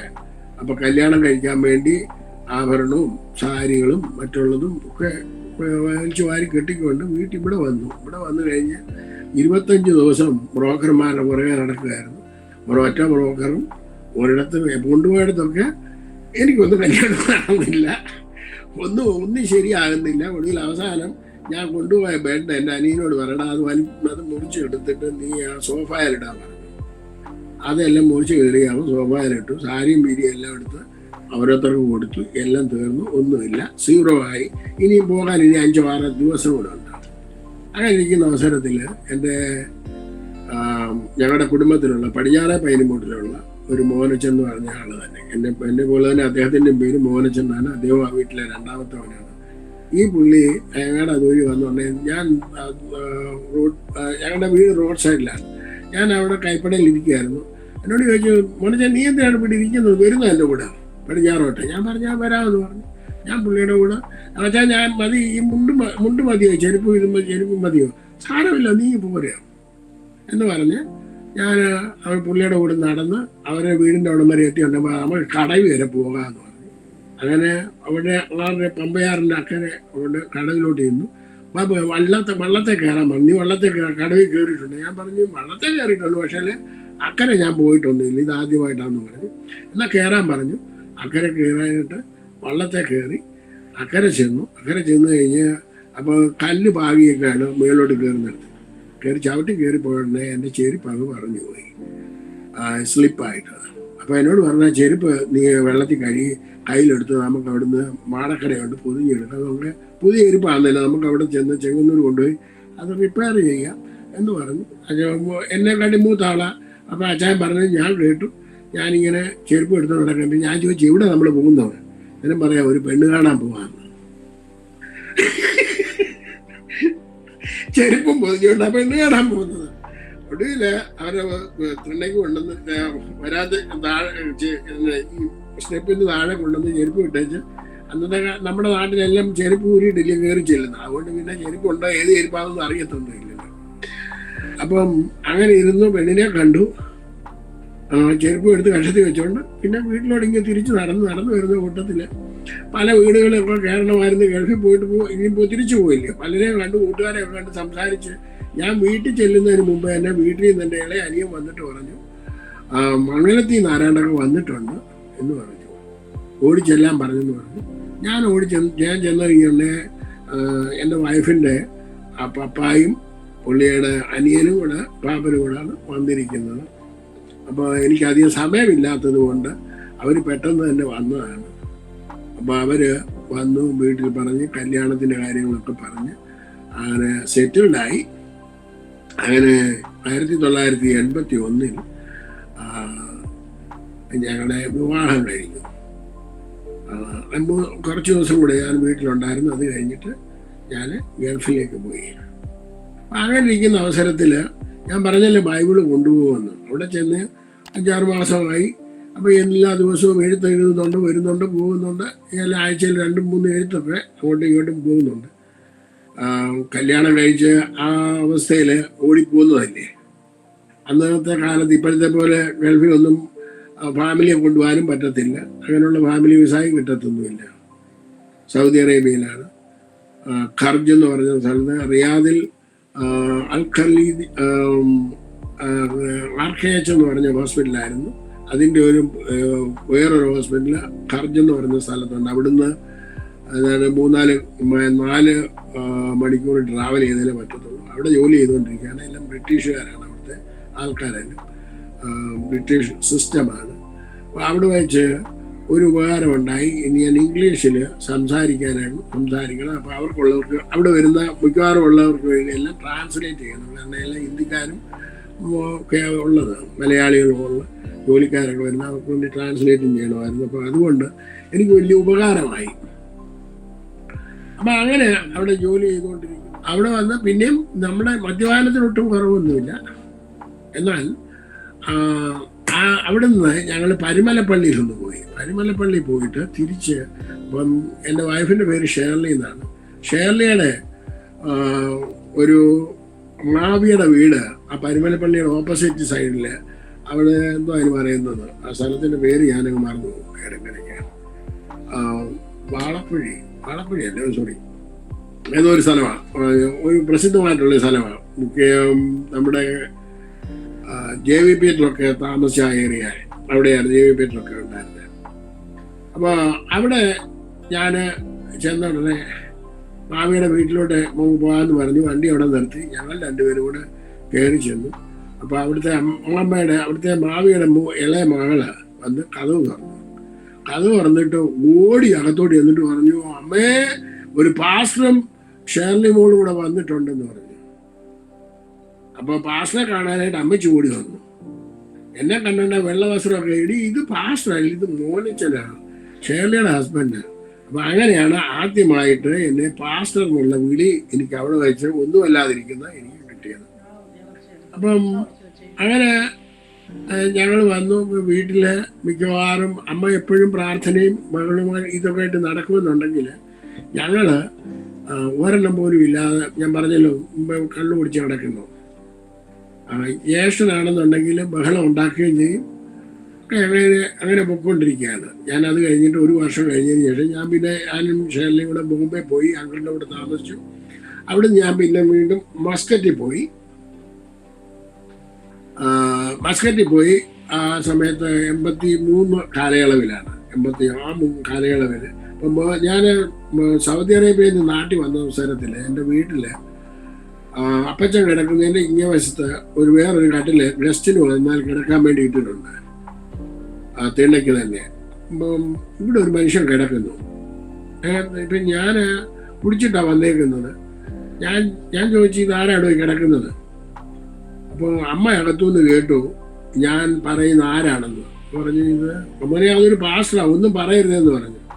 ഞാൻ അന്നേരം തന്നെ പുള്ളിയെ ഇങ്ങ് പൊക്കി എഴുന്നേൽപ്പിച്ചിട്ട് പുള്ളിയോട് പറയാവുന്നതെല്ലാം പറഞ്ഞു. അദ്ദേഹത്തിൻ്റെ പേര് ജോൺസൺ എന്നായിരുന്നു. അദ്ദേഹം കഴിഞ്ഞ കാലയളവിൽ മരിച്ചുപോയി.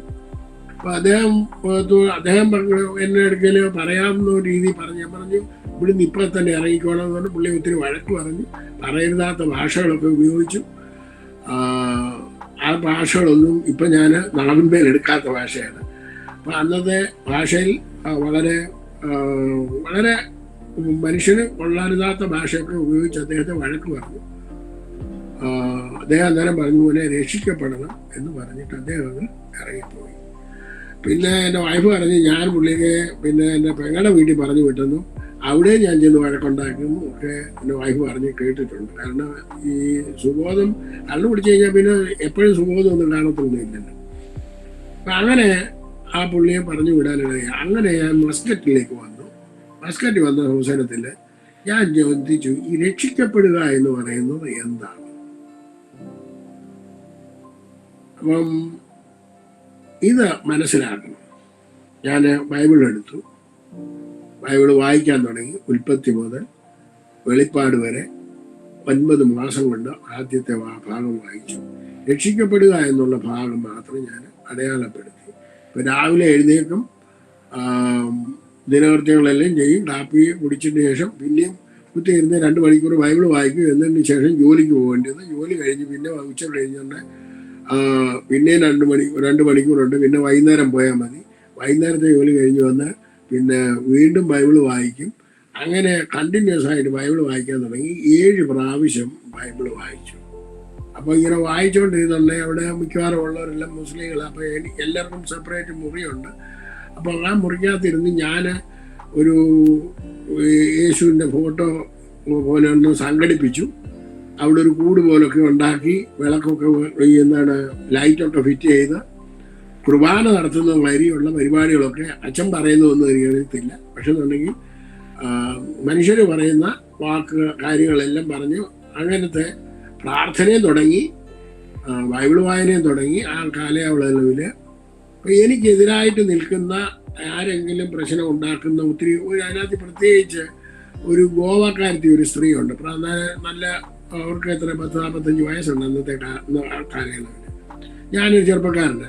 അപ്പം ഈ സ്ത്രീ ആണെന്നുണ്ടെങ്കിൽ എന്നും പാര വെക്കുക, അവിടെ ജോലിക്കാർക്ക് എടുത്ത് പാര വെക്കുക. അപ്പം ഈ സ്ത്രീക്ക് നല്ലോണം ഇംഗ്ലീഷ് അറിയാം. അപ്പം ഈ ഞങ്ങളുടെ ബോസുമായിട്ട് ഇവർ നല്ലോണം പറയും. അപ്പം ഒടുവിൽ എന്നെ 2 പേരെ ഞങ്ങളെ വിളിച്ചു. അപ്പം ഞാൻ ബൈബിൾ വായിക്കുന്ന ഉടനെ ഈ എതിരായിട്ട് നിൽക്കുന്നവരെല്ലാം പ്രാർത്ഥിക്കാൻ അറിയത്തില്ല. ബൈബിൾ വായിക്കുന്നതിൻ്റെ സങ്കീർത്തനത്തിലൂടെ ഞാൻ സഞ്ചരിക്കുകയാണ് ചെയ്യുന്നത്, വായിക്കുകയല്ല വാസ്തവത്തിൽ. അപ്പോൾ ആ വചനത്തിലൂടെ സഞ്ചരിക്കുന്നുണ്ട്. എൻ്റെ അനുഭവങ്ങൾ ഞാൻ എൻ്റെ ഹൃദയത്തിലേക്ക് കൊണ്ടുവന്ന് ഈ ബൈബിളിനകത്തൂടെ നോക്കും ഉടനെ. അപ്പോൾ അത്രേ ഉള്ളൂ. അത് കഴിഞ്ഞ് എനിക്കൊന്നും അറിയത്തൊന്നുമില്ല. എന്നാൽ ഈ സ്ത്രീ ഒടുവിൽ ഞങ്ങളെ 2 പേരെയും വിളിപ്പിച്ച സമയത്ത് ഈ സ്ത്രീ പറഞ്ഞ് എനിക്കെതിരായിട്ട് ഇങ്ങനെ പറഞ്ഞുകൊണ്ടിരുന്നു. ഞാനൊന്നും ശാന്തമായിട്ട് അവിടെ നിന്നു. ഒടുവിൽ അവസാനം അവർക്ക് തന്നെ അത് പാരയായിട്ട് മാറി. കാരണം അവരെനിക്കെതിരായിട്ട് പറഞ്ഞ എല്ലാ കംപ്ലൈൻറ്റും അത് ഫോൾസ് ആയിട്ട് മാറാനായിട്ട് ഇടയായി തീർന്നു.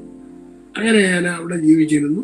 അങ്ങനെ 4 വർഷം കഴിഞ്ഞ് കഴിഞ്ഞുണ്ടെങ്കിൽ എനിക്ക് തോന്നി ഇനി ഇവിടുന്ന് പോകാമെന്ന് ചിന്തിച്ചു. അവിടുന്ന് നാട്ടിൽ വന്നു. വീണ്ടും ഒരു 5-6 മാസം കഴിഞ്ഞ് 6-7 വർഷത്തോളം ആകുന്ന സമയത്ത് വീണ്ടും ദുബായ് വന്നു. ദുബായ് വന്ന് ജോലി ചെയ്തുകൊണ്ടിരിക്കുകയായിരുന്നു. അപ്പോൾ അങ്ങനെ അവിടെ ദുബായ് വരുന്നതിന് മുമ്പേ തന്നെ ബൈബിൾ വായിക്കാൻ വേറൊരു കാരണം കൂടെ, എൻ്റെ ഫാദറിലോയും മദറിലോയും അമേരിക്കയിലെത്തി. അപ്പോൾ അവർ നേരത്തെ അമേരിക്ക വരുന്നെന്നൊക്കെ അറിവുണ്ടായിരുന്നു.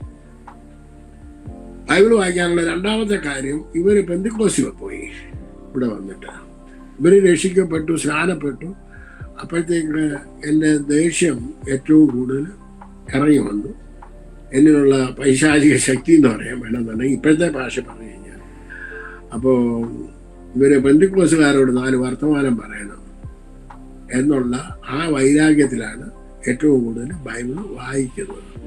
ഇവരോട് 4 വർത്തമാനം പറയണം. അപ്പം ഞാൻ വായിക്കുന്നതെല്ലാം ഏത് കണ്ണുകൊണ്ടാണെന്ന് ചോദിച്ചു കഴിഞ്ഞാൽ യാക്കോബായിലെ കണ്ണുകൊണ്ടാണ് ഞാൻ വായിക്കുന്നത്. അത് നിങ്ങൾക്ക് എത്ര പേർക്ക് അത് മനസ്സിലാവുമെന്ന് എനിക്കറിയത്തില്ല.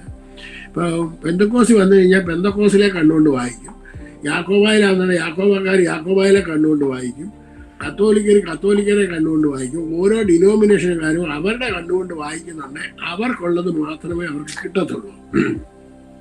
അപ്പം ഞാൻ ചിന്തിച്ചു, ഈ യാക്കോബായിലെ അനുസരിച്ച് നോക്കുകയാണെന്നുണ്ടെങ്കിൽ അവർ പറഞ്ഞേക്കുന്നത് എല്ലാം ശരിയാണ്, പെന്തക്കോസ്തുകാർ പറയുന്നത് മുഴുവൻ ഫോൾസ് ആണ്, അത് തെറ്റാണ് എന്നുള്ളത് ഞാൻ ഉറപ്പിച്ചു. അങ്ങനെ ഇങ്ങനെ വന്നു. അതിനുശേഷമാണ് ഞാൻ വീണ്ടും ദുബായി പോയത്. ദുബായിലായിരിക്കുന്ന അവസരത്തിൽ അപ്പം എൻ്റെ വൈഫിനോട് അറിഞ്ഞിട്ടുണ്ട്, പോകുന്നതിന് മുമ്പ് തന്നെ അവർ പെന്തക്കോസ്തിൽ പോയാൽ ഇനി മേലിൽ നിന്റെ പപ്പായുമായിട്ടോ അമ്മയുമായിട്ടോ യാതൊരു ബന്ധവും വേണ്ട. അവർ പെന്തക്കോസ്തിൽ പോയി അവർ ഇനി നമുക്ക് ആ ബന്ധം വേണ്ട എന്ന് പറഞ്ഞ് അവരുമായിട്ടുള്ള എല്ലാം വിട്ടു. അങ്ങനെ ഇരിക്കുന്ന അവസരത്തിൽ എൻ്റെ ജീവിതത്തിൽ വലിയ കാറ്റുകൾ അടിക്കാനായിട്ട് തുടങ്ങി, വലിയ പ്രശ്നങ്ങൾ എൻ്റെ ഭവനത്തിൽ. അപ്പം ഞാൻ വീട് പണിതു. ഈ ബൈബിൾ വായിച്ചുകൊണ്ടിരുന്ന അവസരത്തിലായിരുന്നു വീട് പണിയൊക്കെ ഭയങ്കരമായിട്ട് നടന്നു. ഭയങ്കര സ്പീഡപ്പായിരുന്നു. എനിക്കറിയത്തില്ല എങ്ങനെ ഇതൊക്കെ നടക്കുന്നതെന്ന്. ഭയങ്കര സ്പീഡിൽ വീടൊക്കെ പണിയൊക്കെ നടക്കുന്നുണ്ട്, എല്ലാം ഭംഗിയായിട്ട് നടക്കുന്നുണ്ട്. പക്ഷെ എന്നുണ്ടെങ്കിൽ ഇവർ പെന്തക്കോസ്തിൽ പോയതുകൊണ്ട് ഇവരോടുള്ള വൈരാഗ്യം കാരണം പിന്നെ പ്രാർത്ഥനയുണ്ട്. രാവിലെയും വൈകുന്നേരവും പ്രാർത്ഥിക്കും, അത്രയും അറിയത്തുള്ളൂ. അത് യാക്കോബായിലെ കുർബാനക്രമം അനുസരിച്ചുള്ള പ്രാർത്ഥന മാത്രമേ ഉള്ളൂ, അല്ലാതെ സ്വന്തമായിട്ട് പ്രാർത്ഥിക്കാനൊന്നും എനിക്കറിയത്തില്ല. അങ്ങനെ അപ്പൻ എൻ്റെ വല്യപ്പച്ചനൊക്കെ എൻ്റെ ഭവനത്തിൽ വരാറുണ്ട്. അപ്പച്ചനെ വലിയ കാര്യമൊക്കെയായിരുന്നു. അങ്ങനെ 91 ഇവിടെ ഞാൻ 90-ലൊക്കെ ഞാൻ ദുബൈയിലായിരിക്കുന്ന അവസരത്തിലാണ് എനിക്ക് വലിയ പ്രശ്നങ്ങളൊക്കെ എൻ്റെ വീട്ടിലുണ്ടായി. അങ്ങനെ ഉണ്ടായ സമയത്ത് ഭയങ്കരമായിട്ടുള്ള കാറ്റ് വന്നു അടിച്ചു. അതിനെക്കുറിച്ചൊന്നും പറയാനായിട്ട് ഞാൻ കൂടുതലായിട്ട് ആഗ്രഹിക്കുന്നില്ല. അപ്പോൾ അങ്ങനെ ഇരിക്കുന്ന അവസരത്തിൽ എൻ്റെ വൈഫ് എനിക്കൊരു എഴുത്തെഴുതി, പപ്പായ മോനച്ചാനൊന്ന് വിളിക്കാമോ എന്ന് ചോദിച്ചു അമേരിക്കയിലോട്ട്. ഞാൻ ചോദിച്ചു എന്തിനാണ് വിളിക്കേണ്ടത്. എഴുതി അത് പപ്പായ്ക്ക് എന്തോ കാര്യം സംസാരിക്കാനുണ്ട്, അത് മോനച്ചാനോട് നേരിട്ട് സംസാരിക്കാനാണ് എന്ന് പറഞ്ഞു. ഞാൻ അങ്ങനെ അമേരിക്കയെ വിളിച്ചു. അപ്പോൾ പുള്ളി അവർ ഡാളസിലായിരുന്നു. വിളിച്ചുകൊണ്ട് എന്നോട് പറഞ്ഞു, മോനച്ച നീയും നിന്റെ ഭാര്യയും കുഞ്ഞുങ്ങളും കൂടെ വരാൻ ആഗ്രഹിക്കുന്നുണ്ടോ, അമേരിക്ക വരാൻ ആഗ്രഹിക്കുന്നുണ്ടോ? ഞാൻ പറഞ്ഞു ഞങ്ങളെ 4 പേരെയും കൂടെ കൊണ്ടുവരികയാണെന്നുണ്ടെങ്കിൽ ഞാൻ വരാം, അല്ലെങ്കിൽ ഞാൻ വരുന്നു. കാരണം ഞാൻ അവളെ കുഞ്ഞുങ്ങളെയും കൂടെ അയക്കുന്നില്ല, ഞങ്ങളെ 4 പേരെയും കൂടെ കൊണ്ടുവരാമെന്ന്. അതിനുവേണ്ടിയാണ് വിളിച്ചത്. നിങ്ങൾ വരാൻ ആഗ്രഹിക്കുന്നുണ്ട്, ഇപ്പോൾ വിസയ്ക്ക് ഞങ്ങൾ അപ്ലൈ ചെയ്യാം, അല്ലെന്നുണ്ടെങ്കിൽ പറ്റത്തില്ലെന്ന് പറഞ്ഞു. അങ്ങനെ അവർ വിസയ്ക്ക് അപ്ലൈ ചെയ്തു. അപ്പോൾ ഞാൻ ഇവിടെ ടിക് ഫോം വന്നു. ആ ടിക് ഫോം വന്നുകൊണ്ട് ഞാൻ ദുബായിൽ നിന്നുള്ള ജോലി വിട്ടിട്ട് നാട്ടിൽ ചെന്നു. ടിക് ഫോം വന്നു, അതെല്ലാം ഫില്ല് ചെയ്തെല്ലാം കഴിഞ്ഞതിന് ശേഷം പിന്നെ 1 വർഷത്തേക്ക് വെയിറ്റ് ചെയ്യണം വിസ കിട്ടുന്നതിന് വേണ്ടി, വിസ കോളിന് വേണ്ടി. അപ്പം ഞാൻ അങ്ങനെ ഇരിക്കുന്ന അവസരത്തിൽ ഞാൻ ഇവിടെ എറണാകുളത്ത് എനിക്ക് നല്ല പരിചയമാണ് ആ കാലയളവിൽ.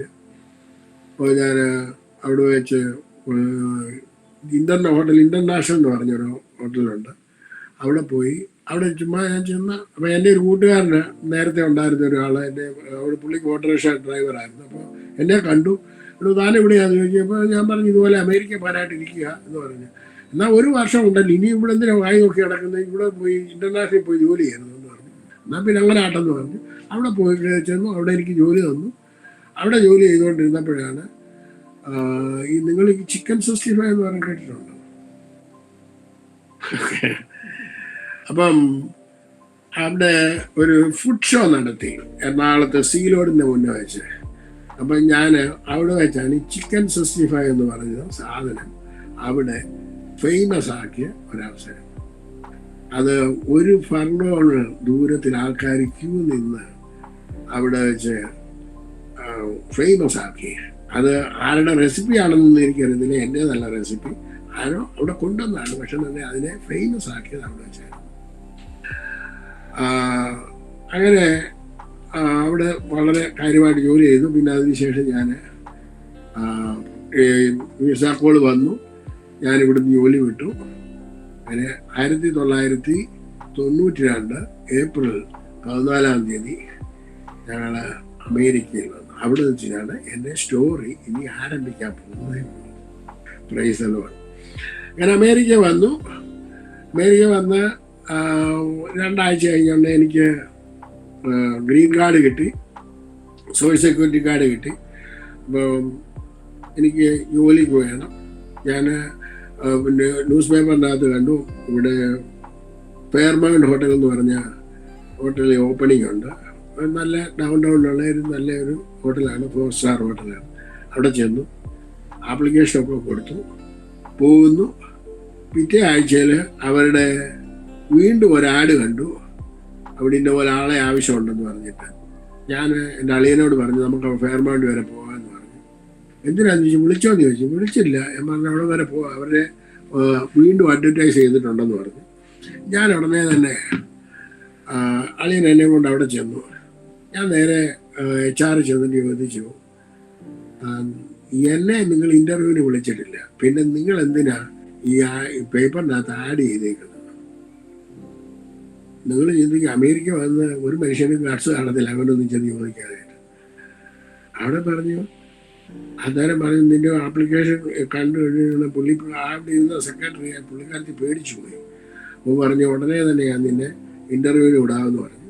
ഉടനെ തന്നെ ഷെഫിൻ്റെ അടുത്ത് ചെന്നു. അദ്ദേഹത്തിൻ്റെ പേര് തിമോത്തി എന്നായിരുന്നു. നല്ല പേരല്ലേ തിമോത്തി. അപ്പം എന്നെ ഇൻ്റർവ്യൂ എല്ലാം കഴിഞ്ഞു. എന്നോട് പറഞ്ഞു നാളെ മുതൽ ജോലിക്ക് കയറിക്കോളാൻ പറഞ്ഞു. യൂണിഫോം തന്നു. ഞാൻ പിറ്റേ ദിവസം ജോലിക്ക് കയറുന്നു. ജോലിക്ക് വന്നോണ്ട് HR പറഞ്ഞ് ഇപ്പം ജോലിക്ക് കയറാൻ പറ്റത്തൊന്നുമില്ല. ഞാൻ പറഞ്ഞു എന്നെ നേരിട്ട് വിളിച്ചിരിക്കുകയാണ്. പറഞ്ഞു ഇവിടുത്തെ സിസ്റ്റം അങ്ങനെയൊന്നുമല്ല. ഞാൻ പറഞ്ഞു I don't care, your system is not. പക്ഷേ he call me for the job, so I am here, that's it. അങ്ങനെ പറഞ്ഞ് അങ്ങനെ ജോലിക്ക് കയറി. ആദ്യത്തെ ദിവസം തന്നെ എനിക്ക് അദ്ദേഹം ഒരു പെഗ്ഗാണ് തന്നത്. അവിടെ നിന്നാണ് തുടങ്ങുന്നത്. അവിടെ വെച്ച് തന്നെ ജോലിക്ക് കയറി അന്ന് മുതൽ. പിന്നെ ഞാൻ അവിടെ ജോലി ചെയ്ത് 3-4 വർഷം ജോലി ചെയ്യാനിടയായി തീർന്നു. അങ്ങനെ ജോലി ചെയ്തുകൊണ്ടിരുന്ന അവസരത്തിൽ മദ്യപാനം ഒരുപാട് കൂടി. അപ്പം അങ്ങനെ ഇരിക്കുന്ന അവസരത്തിൽ ഞാനൊരു ചെറിയൊരു പാർട്ട് ടൈം ജോലി എനിക്കൊരു റെസ്റ്റോറൻറ്റ് കിട്ടി. ഒരു ഇന്ത്യൻ റെസ്റ്റോറൻറ്റ്, ഒരു വെജിറ്റേറിയനാണ്, സ്പെഷ്യലാണ്. അത് 5 സ്റ്റാർ സ്റ്റൈലിലാണ് നടത്തുന്നത്. അപ്പം ഒരു ജൈന മതക്കാരാണ് നടത്തുന്നത്, കംപ്ലീറ്റ് വെജിറ്റേറിയനാണ്. അപ്പം ഇവർക്ക് വെജിറ്റേറിയന് അപ്പം ഞാൻ സ്പെഷ്യലൈസ്ഡായിട്ട് ഇത് കാര്യങ്ങളെല്ലാം നമ്മുടെ നാട്ടിലുള്ള രീതിയിലുള്ള കാര്യങ്ങളൊക്കെ അവിടെ ഇൻട്രൊഡ്യൂസ് ചെയ്തു. ആ റെസ്റ്റോറൻറ്റ് നടത്തിക്കൊണ്ടിരിക്കുന്ന അവസരത്തിൽ അപ്പം ഞാൻ ഇവിടെ വന്നു. ഇപ്പം ജോലി കിട്ടി 2-3 മാസമായി കഴിഞ്ഞ ഉടനെ തന്നെ അപ്പം ഞാൻ പറഞ്ഞു ഞാൻ കടം ഒരിക്കലും വാങ്ങത്തില്ല എന്നുള്ള രീതിയിലാണ്. വണ്ടി വാങ്ങണം. വണ്ടി വാങ്ങാൻ ചെന്ന് കഴിഞ്ഞുകൊണ്ട് വണ്ടി കടമില്ലാതെ വണ്ടി കിട്ടത്തില്ല. You don't have no credit, there is no car. If you have cash you can buy the car. അങ്ങനെ ക്യാഷ് ഉണ്ടെങ്കിലേ കിട്ടത്തുള്ളൂ. ഇവിടെ ഞാൻ ക്യാഷ് കൊടുത്തിട്ട് ഒരു പഴയ വണ്ടി വാങ്ങിച്ചു. പഴയ വണ്ടിയല്ല, സോ അതിന് മുമ്പ് തന്നെ എൻ്റെ അളിയനെ കൊണ്ട് ചെന്ന് വേറൊരു ചെന്ന് ക്രിസീഡ എന്ന് പറഞ്ഞ ഒരു വണ്ടി ആദ്യം വാങ്ങിച്ചു. അത് ആ വണ്ടിക്ക് ആക്സിഡൻ്റ് ഉണ്ടായപ്പോഴാണ് മറ്റേ വണ്ടി വാങ്ങുന്നത് ക്യാഷ് കൊടുത്തിട്ട്. അപ്പോൾ അങ്ങനെ ജോലി ചെയ്തുകൊണ്ടിരിക്കുന്ന അവസരത്തിൽ എൻ്റെ ജീവിതത്തിൽ പ്രശ്നങ്ങൾ. അപ്പോൾ അവിടെ ഞാൻ കേറ്ററിങ് തുടങ്ങി. ആദ്യമായിട്ട് കേറ്ററിംഗ് ഞാൻ ഡാളസിൽ ഇൻട്രൊഡ്യൂസ് ചെയ്തത് ഞാനായിരുന്നു മലയാളികളുടെ ഇടയിൽ. ഒരുപാട് പണം, അതുമാത്രമല്ല ഫുഡ് മാനുഫാക്ചർ ചെയ്യാൻ തുടങ്ങി. ഒരുപാട് സാധനങ്ങൾ മാനുഫാക്ചർ ചെയ്യാൻ തുടങ്ങി. എൻ്റെ കൂടെ ഇത്തിരി ജോലിക്കാരുണ്ട്. അപ്പോൾ ഇവർക്ക് ഈ റെസ്റ്റോറൻറ്റ് നടത്തുന്നവർക്ക് ഒരു കേറ്ററിംഗ് പ്ലേസ് ഉണ്ടായിരുന്നു. വലിയൊരു കിച്ചണുണ്ട്, വളരെ വിസ്താരമേറിയ കിച്ചണായിരുന്നു. അപ്പം ഞാൻ അവിടെ വെച്ച് മാനുഫാക്ചർ ചെയ്യാൻ തുടങ്ങി. ഇഷ്ടം പോലെ ജോലിക്കാരെ കിട്ടും, അവരെ പഠിപ്പിച്ചാൽ മതി. അങ്ങനെ അത് മാനുഫാക്ചർ ചെയ്ത് പല കടകളിൽ കൊടുക്കാൻ തുടങ്ങി. അങ്ങനെ നമ്മുടെ നാട്ടിൽ നിന്ന് ഇപ്പോൾ അമേരിക്കയിൽ പൊറോട്ട ഒക്കെ വരുന്നുണ്ട്. ആ പൊറോട്ട ആദ്യം ഇൻട്രൊഡ്യൂസ് ചെയ്തത് ഞാനായിരുന്നു. അപ്പോൾ ഇവിടുത്തെ ക്ലാസിക് എന്ന് പറഞ്ഞ ആൾക്കാർ വന്നിട്ട് എൻ്റെ അടുക്കൽ ഓർഡർ ചെയ്തു. ഞാൻ $5000 പൊറോട്ട ഉണ്ടാക്കി. പക്ഷെ എന്നുണ്ടെങ്കിൽ അവനത് എടുത്തില്ല. അവന് മനസ്സിലായി പൊറോട്ട ഇറക്കാൻ പറ്റും. അങ്ങനെ കേരളത്തിൽ നിന്ന് വീണ്ടും പൊറോട്ട ഇറക്കിച്ചു. അങ്ങനെ പൊറോട്ട അമേരിക്കയിലോട്ട് വരാനുള്ള കാരണം ഞാൻ മുഖാന്തരമായി. അങ്ങനെ ഇഷ്ടം പോലെ പണം ഇങ്ങനെ ക്യാഷ് ഇങ്ങനെ ഫ്ലുവൻ്റായിട്ട് ഓടി വരാൻ തുടങ്ങി. ഉടനെ മദ്യപാനം കൂടി. അപ്പം കൂടി എൻ്റെ കൈയും കാലും മറയ്ക്കാൻ തുടങ്ങി. അപ്പം ഞാൻ ബോംബെയിലായിരുന്നപ്പോൾ തന്നെ ഒരു പ്രാവശ്യം മദ്യപാനം നിർത്തുന്നതിന് വേണ്ടി ഞാൻ വളരെ പരിശ്രമിച്ചു. 1 വർഷത്തോളം പിടിച്ചു നിന്നു. എന്നെ കൊണ്ട് പറ്റിയില്ല. സൗദി അറേബ്യയിലായിരുന്ന ഉടനെ ഞാൻ എൻ്റെ സിഗരറ്റ് വലി നിർത്തുന്നതിന് വേണ്ടി ഏകദേശം 1 വർഷത്തോളം അവിടെ തന്നെ ഞാൻ ചെയ്തിരുന്ന ഹോസ്പിറ്റലിൽ നിന്ന് എനിക്ക് ഫ്രീ ആയിട്ട് ഒരു ചൂയിങ് ഗം പോലൊരു സാധനമുണ്ട്, നിക്കോറേറ്റ് എന്ന് പറയും. അത് തന്നു. ഞാൻ അതും തിന്നും, സിഗരറ്റും വലിക്കും. ആ ഒരു നിക്കറേറ്റിൻ്റെ കപ്പാസിറ്റി എന്ന് പറഞ്ഞാൽ 4 സിഗരറ്റിൻ്റെ പവറുണ്ട്. അപ്പം അത് വലിച്ച് അത് തിന്നതിന് ശേഷം സിഗരറ്റും വലിക്കും. അങ്ങനെ ആയിക്കഴിഞ്ഞാൽ ഇതുകൊണ്ടും പറ്റുന്നില്ല എന്ന് വെച്ച് ഞാൻ അതും വിട്ടു. ബോംബെ വെച്ച് കള്ളുകൂടി നിർത്തുന്നതിന് വേണ്ടി പരിശ്രമിച്ച് അതും നിന്നില്ല.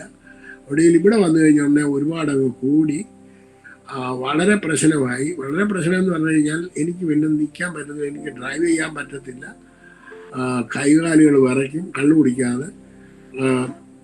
അതുപോലെ തന്നെ എന്തു പറ്റി? ഓഫായോ?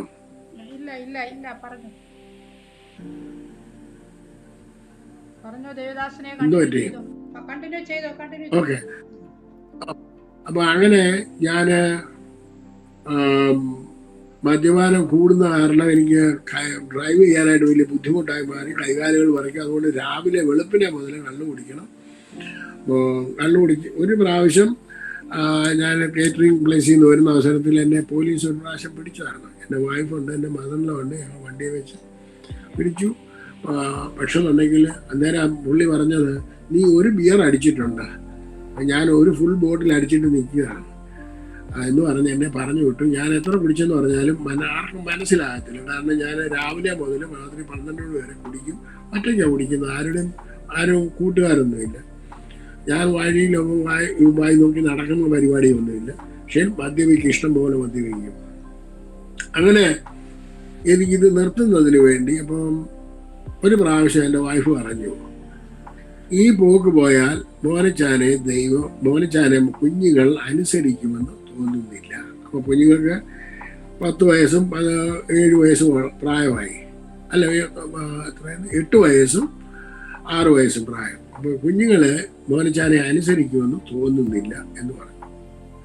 അപ്പോൾ ഞാനിങ്ങനെ ചിന്തിച്ചു, ഞാൻ ഈ പോക്ക് പോയാൽ എൻ്റെ കുഞ്ഞുങ്ങൾ എന്നെ അനുസരിക്കത്തില്ലെന്നുണ്ടെങ്കിൽ പിന്നെ ഞാൻ ജീവിച്ചിരുന്നിട്ട് എന്നാ പ്രയോജനം? അപ്പം അവരെന്നെ അനുസരിക്കാൻ ഞാൻ എന്ത് ചെയ്യണം? ഇങ്ങനെ ചിന്തിക്കാൻ തുടങ്ങി. ഞാൻ മദ്യപാനം നിർത്തുന്നതിന് വേണ്ടി ഒരു ഹോസ്പിറ്റലിനെ സമീപിച്ചു.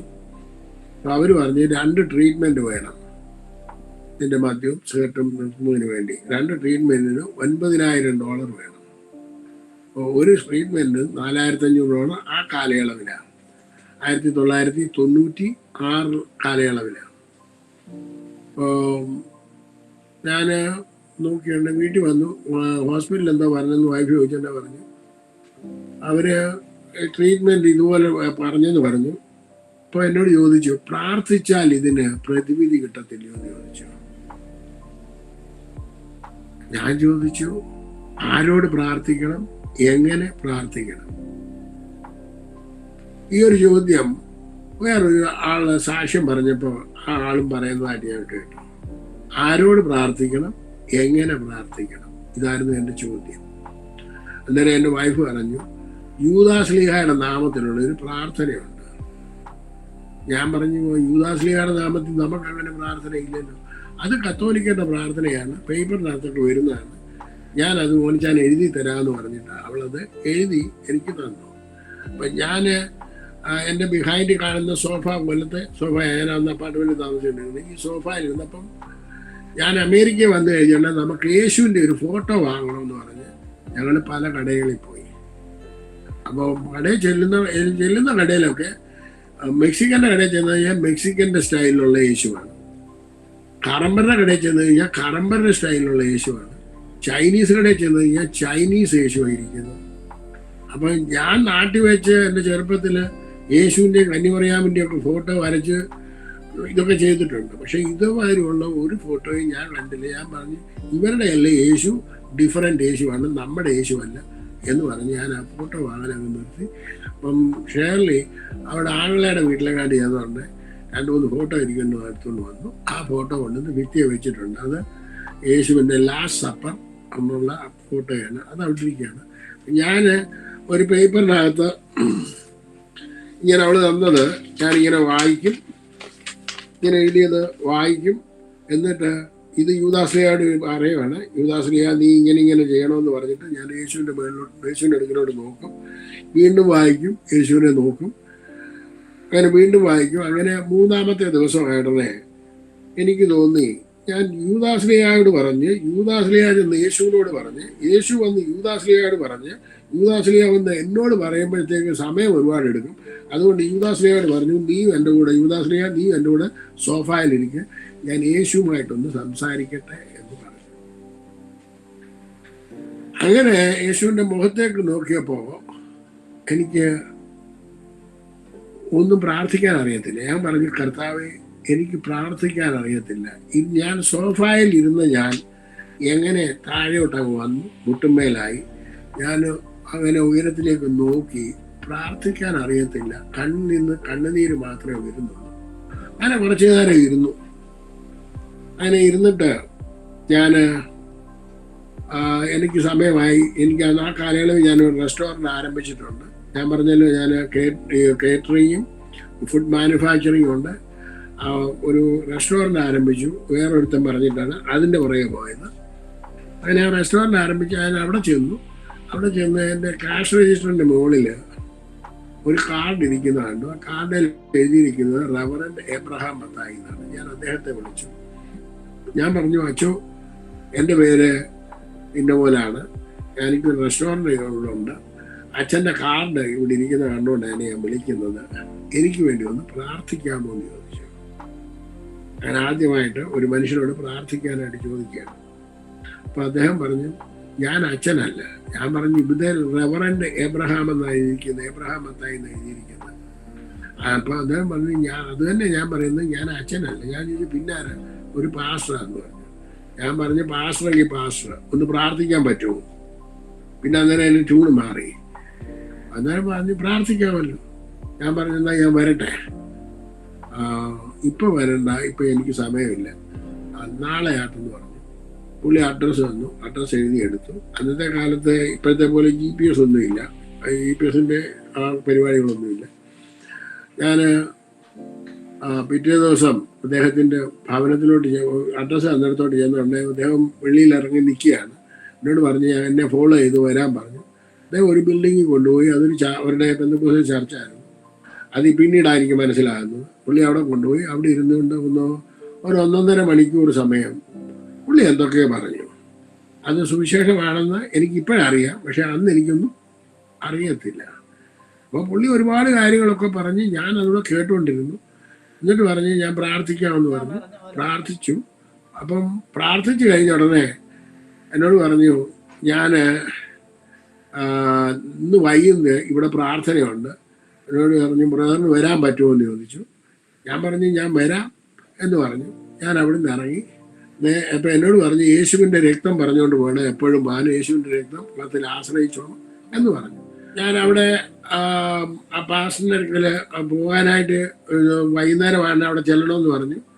ആ സമയത്ത് എനിക്കറിയത്തില്ല എവിടെ പോകേണ്ടിയെന്ന്. ചർച്ചിൻ്റെ അഡ്രസ്സ് ഒന്നും എൻ്റെ കയ്യിലില്ലായിരുന്നു. അപ്പം ഞാൻ ഉടനെ എൻ്റെ ഫാദറിനെ വിളിച്ചു. ഞാൻ പറഞ്ഞു, പാപ്പ ഇതേമാതിരി ഒരു മാസം എന്നെ വൈകുന്നേരം പ്രാർത്ഥനയ്ക്ക് എല്ലാം വിളിച്ചിട്ടുണ്ട്. അപ്പോൾ എന്നോട് പറഞ്ഞു, എന്തിനാ വിളിച്ചേക്കുന്നത്, എന്തിനാ പോകുന്നത്? ഞാൻ പാസ്റ്റർമാരെ വഴക്ക് പറയുന്ന ആളായതുകൊണ്ട് പുള്ളിക്ക് പേടിയായി. അപ്പോൾ ഞാൻ പറഞ്ഞു ഇന്നപോലൊക്കെയാണ് സംഭവം. അപ്പോൾ ഞാൻ പറഞ്ഞു ഇന്നപോലെയാണെന്ന് പറഞ്ഞെന്നെ പറഞ്ഞത്, ഒരു കാര്യം ചെയ്തി ഒരുങ്ങുന്നില്ല, ഞാൻ ഞങ്ങൾക്ക് ഇന്ന് പ്രാർത്ഥനയുണ്ട്, അവിടെ കൊണ്ടുപോകാമെന്ന് പറഞ്ഞു. അങ്ങനെ അദ്ദേഹത്തിൻ്റെ പ്രാർത്ഥനാ കൂട്ടത്തിലേക്ക് വന്ന് എന്നെ കൊണ്ടുപോയി. അതായിരുന്നു ഞാൻ ദൈവഭാഗത്തേക്ക് വരാനുള്ള ആരംഭം. അവിടെ ചെന്നു. പാസ്റ്റർ ശാമുവേൽ ഐസക് എന്ന് പറയുന്ന ഒരു ദൈവദാസന്റെ അടുക്കലാണ് പോയത്. അവിടെ ചെന്നു. അവരെല്ലാം പ്രാർത്ഥിക്കുന്ന ഒരു കൂട്ടം ഉണ്ടായിരുന്നു. എനിക്ക് വളരെ സന്തോഷമായി. അവരെല്ലാവരും പ്രാർത്ഥിച്ചു. ഞാൻ അന്ന് തിരിച്ചു പോന്നു. പിറ്റേ ദിവസവും പ്രാർത്ഥനയ്ക്ക് ചെന്നു. അങ്ങനെ പല ദിവസം അവരുടെ വീട്ടിൽ പ്രാർത്ഥന വെച്ചു. അപ്പം അതിനു മുമ്പ് ഈ ദൈവദാസന് എൻ്റെ അപ്പാർട്ട്മെൻറ്റിലോട്ട് വരുന്നെന്ന് പറഞ്ഞ്, ഞാൻ ഈ രക്ഷിക്കപ്പെടുന്ന ഈ പ്രാർത്ഥനയുടെ ആരംഭത്തിന് മുമ്പ് തന്നെ വരുന്നെന്ന് പറഞ്ഞ് എൻ്റെ വൈഫിനെ വിളിച്ച് എൻ്റെ ഫാദറിനെ പറഞ്ഞു. അപ്പോൾ ഞാൻ ഉദ്ദേശിച്ച് എനിക്ക് ഇപ്പം റെസ്റ്റോറൻറ്റ് നടത്തുകയില്ലേ, അപ്പോൾ എനിക്ക് ആരോടും ചൂടായിട്ട് സംസാരിക്കാൻ പറ്റത്തില്ല, ബിസിനസ് ചെയ്യുന്നില്ല. അപ്പം ഈ പുള്ളി വരട്ടെന്ന് പറഞ്ഞു. അപ്പോൾ പാസ്റ്ററോടൊന്നും അതിനൊന്നും പറയരുതെന്നൊക്കെ പറഞ്ഞു. ഞാനൊന്നും പറയത്തില്ല. അപ്പോൾ പുള്ളി വന്നു. പുള്ളി എന്നോട് ചോദിച്ചു, മോനച്ചൻ രക്ഷിക്കപ്പെടുക എന്ന് പറഞ്ഞാൽ അറിയാമോ എന്ന് ചോദിച്ചു. ഞാൻ പറഞ്ഞു, പാസ്റ്റർ ഇത് രക്ഷിക്കപ്പെടുക എന്ന് അറിയുന്നതിന് വേണ്ടി 7 പ്രാവശ്യം ബൈബിൾ വായിച്ചിട്ടുണ്ട്, അതെന്താണെന്ന് ചോദിച്ചു. പുള്ളി 2-3 മിനിറ്റ് കൊണ്ട് കാര്യം പറഞ്ഞു. ഞാൻ പറഞ്ഞു, ഇത്രയേ ഉള്ളൂ? അപ്പം പറഞ്ഞു, മോനച്ചൻ രക്ഷിക്കപ്പെടണമെന്ന് ആഗ്രഹമുണ്ടോ? ഞാൻ പറഞ്ഞു, ഞാൻ ഇപ്പം തന്നെ തയ്യാറാന്ന് പറഞ്ഞു. അപ്പം പുള്ളിക്ക് ഒരു ബുദ്ധിമുട്ടും ഉണ്ടായില്ല. 5 മിനിറ്റ് കൊണ്ട് ഞാൻ രക്ഷിക്കപ്പെട്ടു, അത്രയേ ഉള്ളൂ. അത് കഴിഞ്ഞ് അദ്ദേഹം പോയി. അതിനുശേഷമാണ് ഈ പ്രശ്നങ്ങൾ കൂടി വന്നത്. കൂടി വന്ന അവസരത്തിലാണ് ഈ പ്രാർത്ഥിക്കാനായിട്ട് വിളിച്ചതും പ്രാർത്ഥിക്കാൻ പോയതും. അങ്ങനെ സംഭവങ്ങളൊക്കെ വലിയ ഗുരുതരമായിട്ട് മാറിക്കൊണ്ടിരിക്കുന്നത്. അപ്പം ഞാൻ ഈ ദേവദാസനെടുക്കൽ വൈകുന്നേരം അവിടെ ചെന്നു. പിന്നെ അവർ പ്രാർത്ഥിക്കാൻ തുടങ്ങി. അപ്പോൾ അവർ കണ്ടിന്യൂസ് ആയിട്ട് എനിക്ക് വേണ്ടി എന്ത് ചെയ്യുന്നുണ്ട്, പ്രാർത്ഥിക്കുന്നുണ്ടായിരുന്നു. അപ്പം എൻ്റെ അമ്മ കണ്ണുനീരോടെ പ്രാർത്ഥിക്കുന്നതിൻ്റെ വ്യവസ്ഥ എന്ന് പറഞ്ഞു കഴിഞ്ഞാൽ, പാമ്പുകളെയും തേളുകളെയും ശത്രുവിൻ്റെ സകല ബലത്തെയും ചവിട്ടുവാൻ ഞാൻ നിനക്ക് അധികാരം തന്നിരിക്കുന്നു, ഒന്നും നിനക്കൊരു ദോഷവും ചെയ്യുകയില്ല എന്ന് കർത്താവ് പറഞ്ഞിട്ടുണ്ടെങ്കിൽ നിന്റെ മകൻ്റെ മേൽ വിവാഹം കഴിക്കത്തില്ല, അല്ലെന്നുണ്ടെങ്കിൽ കല്യാണം കഴിച്ചാൽ പിള്ളേരുണ്ടാകത്തില്ല, പിള്ളേരെ വേണ്ട, പിന്നെ പഠിക്കാൻ പോകത്തില്ല, ജോലിക്ക് പോകത്തില്ല. ഇതിൻ്റെ എല്ലാം അവസ്ഥ എന്താണ്? മദ്യപാനം, ഡ്രഗ്സ് എന്തിനാണ് നടക്കുന്നത്? അവനിൽ വ്യാപരിച്ചിരിക്കുന്ന പൈശാചിക ശക്തിയാണ്. യെശയ്യാപ്രവചനം 21-ാം അധ്യായത്തിൻ്റെ 21 വാക്യത്തിൽ പറയുന്നു, ഇവരെല്ലാം കുഴികളിൽ കുടുങ്ങി കാരാഗ്രഹത്തിൽ അടയ്ക്കപ്പെട്ടിരിക്കും, ഇവർ കൊള്ളയായിപ്പോയി, മടക്കി തരിക എന്ന് ആരും പറയുന്നില്ല. അപ്പം മാതാക്കളെ, എനിക്കുള്ള പറയാനുള്ളത്, എൻ്റെ മകനെ മടക്കി തരിക എന്ന് പറയേണ്ട ജോലി നിങ്ങളുടേതാണ്. ഇതെപ്പോഴാണ് മനസ്സിലാക്കുന്നത്? ഞാൻ ഒടുവിൽ അവസാനം ദേവദാസന്മാർ പ്രാർത്ഥിച്ചു. ഒരു പ്രാവശ്യം എനിക്ക് റെസ്റ്റോറൻറ്റിൽ ഇരിക്കുമ്പോൾ എനിക്ക് നെഞ്ചിൻ്റെ അടുത്ത് ഭയങ്കര ശക്തമായിട്ട് വേദന വന്നു. ഞാൻ ഉടനെ തന്നെ പപ്പായെ വിളിച്ചു. പാസ്റ്റർ വരാൻ പറയാമെന്ന് വെച്ച് പാസ്റ്റർ വന്നു. പാസ്റ്റർ വന്നതെന്ന് ചോദിച്ചു, കണ്ടുപിടിച്ചോന്ന് ചോദിച്ചു. കുടിച്ചെന്ന് പറഞ്ഞു. പുള്ളി എടുത്ത് കൊടുത്തു. പുള്ളി എടുത്ത് ബാത്റൂമിൽ ഒഴിച്ചു കളഞ്ഞതിന് ശേഷം എന്നോട് പറഞ്ഞു, ഒരു ഗ്ലാസ് വെള്ളം കൊണ്ടുതരാൻ പറയാൻ പറഞ്ഞു. വെള്ളം കൊണ്ടുവന്നു. അദ്ദേഹം ഈ വെള്ളത്തിൻ്റെ മേലെ കരം വെച്ചു, പ്രാർത്ഥിച്ചു. യേശുവിൻ്റെ നാമത്തിൽ അദ്ദേഹം ശാസിച്ചു, പ്രാർത്ഥിച്ചു. എന്നോട് പറഞ്ഞു വെള്ളം കുടിക്കാൻ പറഞ്ഞു. ഞാൻ ഈ വെള്ളം കുടിച്ചു. അത് 1996 ഒക്ടോബർ മാസം 16-ാം തീയതി ആയിരുന്നു. എന്നോട് ഞാൻ പറഞ്ഞു, എനിക്കിനി ഡ്രൈവ് ചെയ്യാനൊന്നും വയ്യ, എനിക്ക് നല്ല സുഖമില്ല, മാസം എന്നെ അപ്പാർട്ട്മെൻറ്റിലോട്ടൊന്ന് വിടാമെന്ന് ചോദിച്ചു. പുള്ളി തന്നെ എന്നെ അപ്പാർട്ട്മെൻറ്റിൽ കൊണ്ടുവന്ന് വിട്ടു. ഞാൻ അവിടെ കിടന്നുറങ്ങി. പിറ്റേ ദിവസം ഞാൻ എഴുന്നേക്കുന്ന ഒരു പുതിയ സൃഷ്ടിയായിട്ടായിരുന്നു വരിക. അവിടെ വെച്ച് അത് കഴിഞ്ഞു. എൻ്റെ കണ്ണുകൂടി മാറി. ഇത് ഞങ്ങളുടെ അച്ഛൻ അറിഞ്ഞു. അച്ഛനോടൊക്കെ പ്രാർത്ഥിക്കാൻ പറഞ്ഞതാണ്. അച്ഛൻ എന്ന് പറയുന്നത് എൻ്റെ ഒരു കൂട്ടുകാരനാണ്, ഒക്ലോമയിലുണ്ട്, സണ്ണി അച്ഛൻ എന്നാണ് അദ്ദേഹത്തിൻ്റെ പേര്. ഈ അച്ഛൻ ഒന്ന് ഞായറാഴ്ച എൻ്റെ വീട്ടിൽ വന്നു. ചോദിച്ചാൽ നിന്നെ പള്ളി കണ്ടിട്ട് ഒത്തിരി ദിവസമായല്ലോ. ഞാൻ പറഞ്ഞു വെച്ചാൽ ഞാൻ ഇതേമാതിരി സുഖമില്ലാഞ്ഞതുകൊണ്ട് വരാഞ്ഞത്. എന്നാൽ നിന്നോട് പള്ളി വന്ന് ഞാൻ പ്രാർത്ഥിക്കാമെന്ന് പറഞ്ഞതില്ലയോ?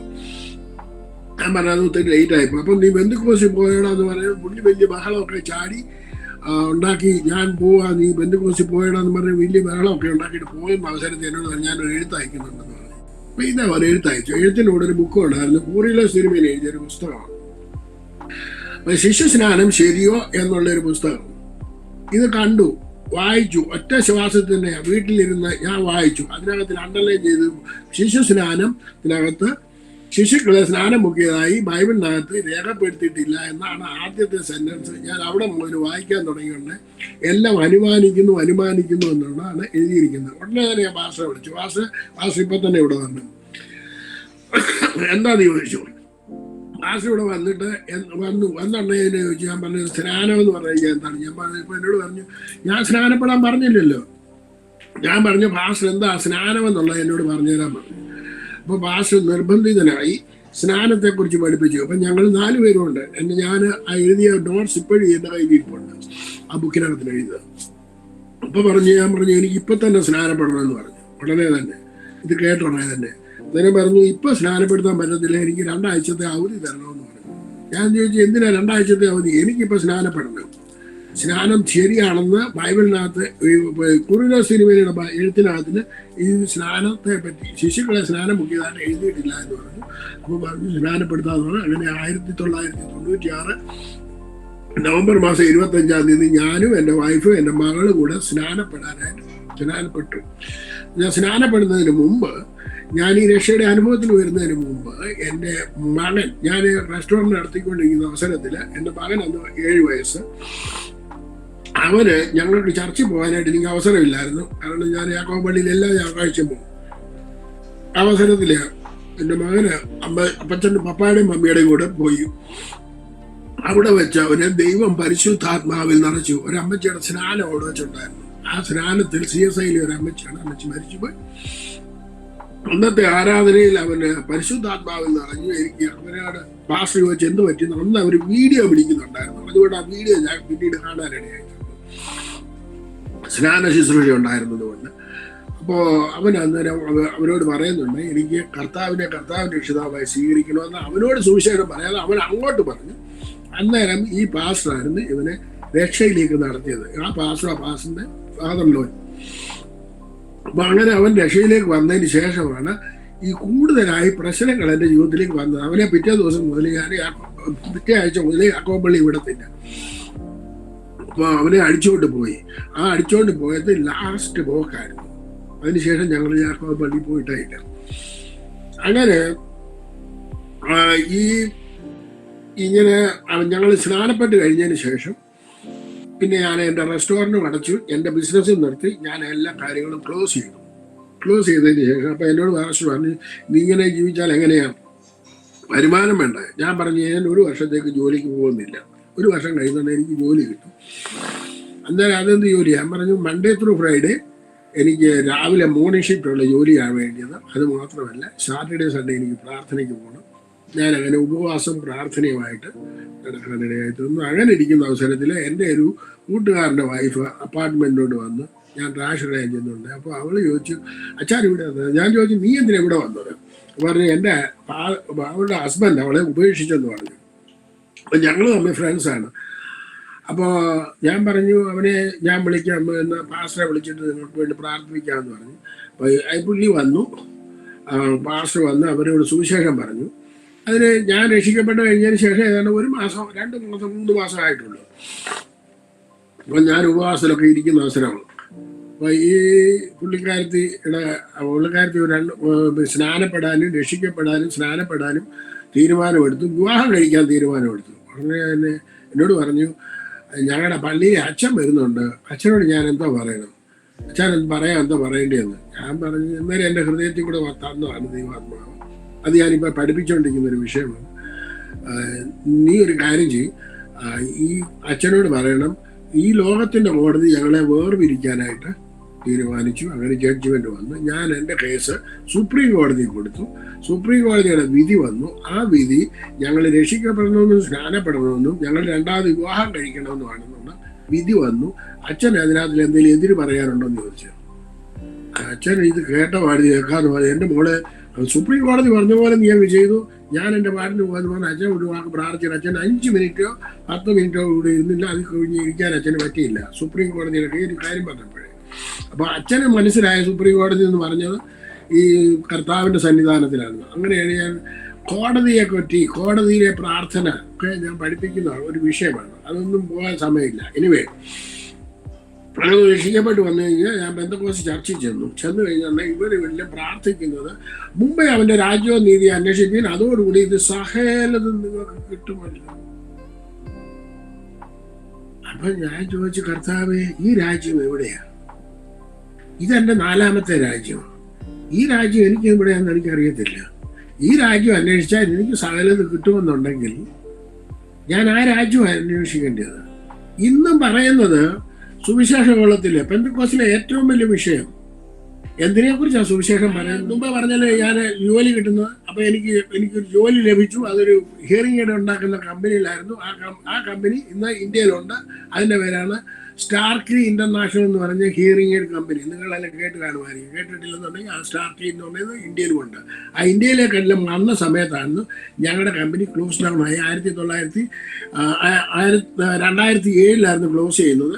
2007 വരെ ഞാൻ അവിടെ ജോലി ചെയ്തു, ഏകദേശം 10 വർഷത്തോളം.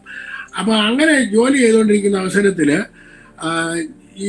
ഞാൻ കർത്താവിൻ്റെ അടുക്കൽ ഒരാൾ വന്നിട്ട്, ഒരു ദേവദാസൻ വന്നിട്ട്, സൈലസ് എന്ന് പറഞ്ഞൊരു ദേവദാസൻ വന്നിട്ട് പറഞ്ഞു, ദൈവസന്നിധിയിൽ നിന്റെ ഹൃദയം പകരുന്ന കാര്യത്തെക്കുറിച്ച്. ഞാൻ ചോദിച്ചു, ഇത് എങ്ങനെയാണ് പകരുന്നതെന്ന് ചോദിച്ചു. അപ്പം അദ്ദേഹം അതിനെക്കുറിച്ച്, ഹൃദയം പകരുന്ന കാര്യത്തെക്കുറിച്ച് പറഞ്ഞു.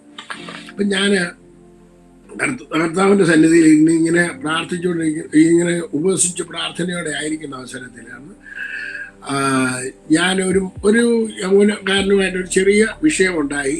അപ്പം ഞാൻ പറഞ്ഞു, കർത്താവേ, ഞാനൊരു സാധാരണ മനുഷ്യനായിട്ട് പറഞ്ഞപ്പം എന്നോട് ഒരു മനുഷ്യനെ എൻ്റെ നേരെ നിന്നിട്ടില്ല, ആരുടെ നിൽക്കാതെ ഞാൻ കൊടുത്തിട്ടില്ല. പക്ഷെ ഈവൻ പുള്ളി ഒരു ബ്രദറുകാരനാണ്. പുള്ളി എന്തിനാ എന്നോട് ഇങ്ങനെ പറഞ്ഞതെന്ന് ചോദിച്ചു. കർത്താവ് പറഞ്ഞു, എന്നെ ഉടനെ തന്നെ ഞാൻ ജോലി ചെയ്തുകൊണ്ടിരുന്ന സ്ഥാപനത്തിൽ തന്നെ എന്നെ നേരെ കൊണ്ടുപോയത് ഒരു എന്താണ് പേരുണ്ടല്ലോ, ബ്രാഹ്മണ കുടുംബത്തിലേക്കാണ്. നിനക്കിവിടെ കയറി വരാം. അതിൻ്റെ അർത്ഥം നിനക്കറിയാമെന്ന് ചോദിച്ചു. അതിൻ്റെ രാജകീയമായ ഭാഷയാണ്, നിനക്ക് കയറാൻ യോഗ്യതയില്ല എങ്കിലും നിനക്ക് കയറി വരാം.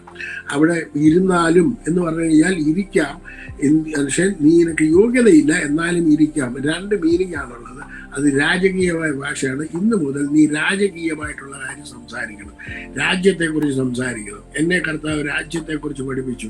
ഞാൻ ദൈവരാജ്യത്തെക്കുറിച്ചാണ് പഠിപ്പിച്ചുകൊണ്ടിരിക്കുന്നത്. അതിനുശേഷം ദൈവരാജ്യത്തിൻ്റെ പ്രിൻസിപ്പിൾ പഠിപ്പിക്കാനായിട്ട് തുടങ്ങി. അങ്ങനെ ഇങ്ങനെ ഇരിക്കുന്ന അവസരത്തിലാണ് ഞാൻ കർത്താവിനോട് പറഞ്ഞു, കർത്താവെ, യോഹന്നാന്റെ സുവിശേഷം 6-ാം അധ്യായം അതിൻ്റെ 6-ാം അധ്യായത്തിൻ്റെ 27-ാമത്തെ വാക്യത്തിൽ വായിക്കുന്നത്, നശിച്ചു പോകുന്ന ആഹാരത്തിനായിട്ടല്ല നിത്യജീവനിലേക്ക് നിലനിൽക്കുന്ന ആഹാരത്തിനായി തന്നെ വാഞ്ചിപ്പിൻ, അത് മനുഷ്യപുത്രൻ നിങ്ങൾക്ക് തരും, പിതാവ് അതിനായി അവനെ മുദ്രയിട്ടിരിക്കുന്നു. ഞാൻ ഈ വാക്യം വായിച്ചപ്പോൾ തന്നെ ഞാൻ കർത്താവിനോട് പറഞ്ഞു, കർത്താവെ, ഞാൻ ലോകത്തിൽ ഇതിൻ്റെ 4ാമത്തെ രാജ്യമാണ്. ലോകത്തിലുള്ള അനേകർക്ക് ഈ ഭൗതിക ആഹാരം ഞാൻ വിളമ്പിക്കൊടുത്തു. അത് വെച്ച് വിളമ്പാൻ എനിക്ക് നീ കൃപ തന്നു. അതിനുള്ള യോഗ്യത എനിക്ക് നീ തന്നെന്നുണ്ടെങ്കിൽ നശിച്ചു പോകുന്ന ആഹാരമല്ല, ആത്മീയ ആഹാരം അത് വെച്ച് വിളമ്പി കൊടുക്കുന്നതിന് വേണ്ടിയുള്ള എനിക്ക് കഴിവ് നീ തരണമെന്ന് പറഞ്ഞു. നീ മീനെ പിടിക്കുന്നവനെ മനുഷ്യനെ പിടിക്കുന്നവനാക്കിയെന്നുണ്ടെങ്കിൽ എൻ്റെ പ്രൊഫഷൻ ഇതായിരുന്നു. അതുപോലെ തന്നെ മോശ ആടിനെ മേയിക്കുന്നവനായിരുന്നു. അവനെ ഇസ്രായേലിനെ മേയിക്കാൻ അവനെ ആക്കിയെന്നുണ്ടെങ്കിൽ എൻ്റെ പ്രൊഫഷൻ അനുസരിച്ചിട്ട് എന്നെ ഇതിനെ ആക്കണമെന്ന് പറഞ്ഞു. കർത്താവ് അന്ന് മുതൽ എന്നെ ദൈവവചനത്തിൻ്റെ ആഴങ്ങളെക്കുറിച്ച് പഠിപ്പിക്കാനായിട്ട് ദൈവം ഇടയാക്കി തീർത്തു. അങ്ങനെ ഒരുപാട് കാര്യങ്ങളുണ്ട്. ഞാനിവിടെ അവസാനിപ്പിക്കാം. കാരണം ഇത് പറഞ്ഞു പോകാന്നുണ്ടെങ്കിൽ 2 മണിക്കൂറോ 3 മണിക്കൂറോ പറയാനും മാത്രമുണ്ട്. അതിനുശേഷം എന്നെ 1997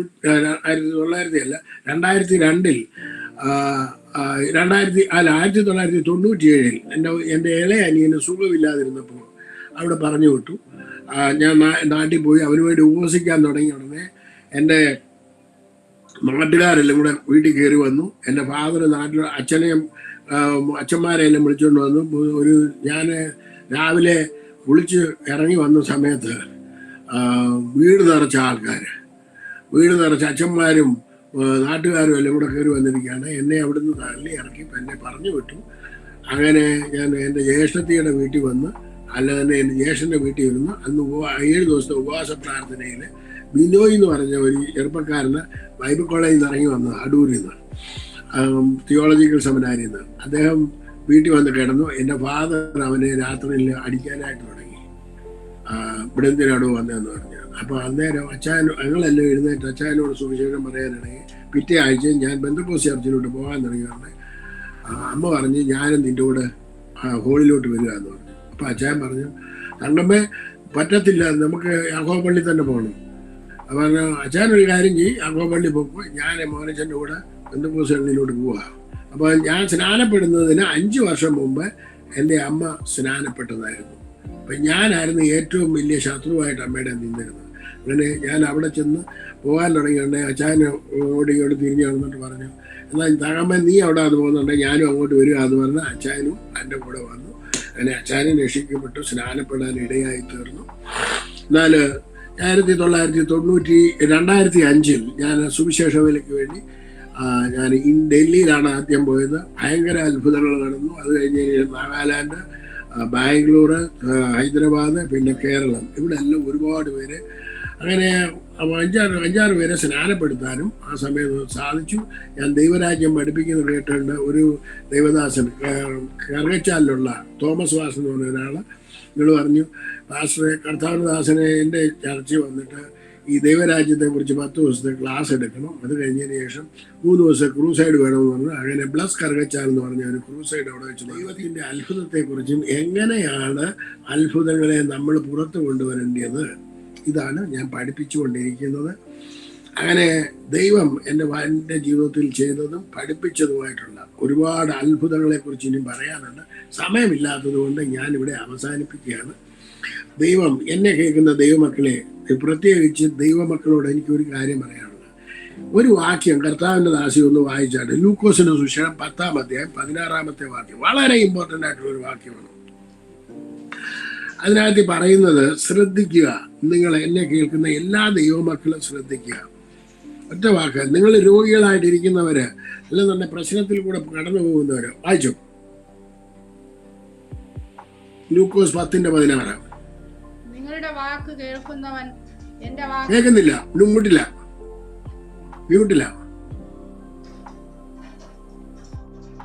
നിങ്ങളുടെ വാക്ക് കേൾക്കുന്നവൻ എന്റെ വാക്ക് കേൾക്കുന്നു. നിങ്ങളെ തള്ളുന്നവൻ എന്നെ തള്ളുന്നു. എന്നെ തള്ളുന്നവൻ എന്നെ അയച്ചവനെ തള്ളുന്നു.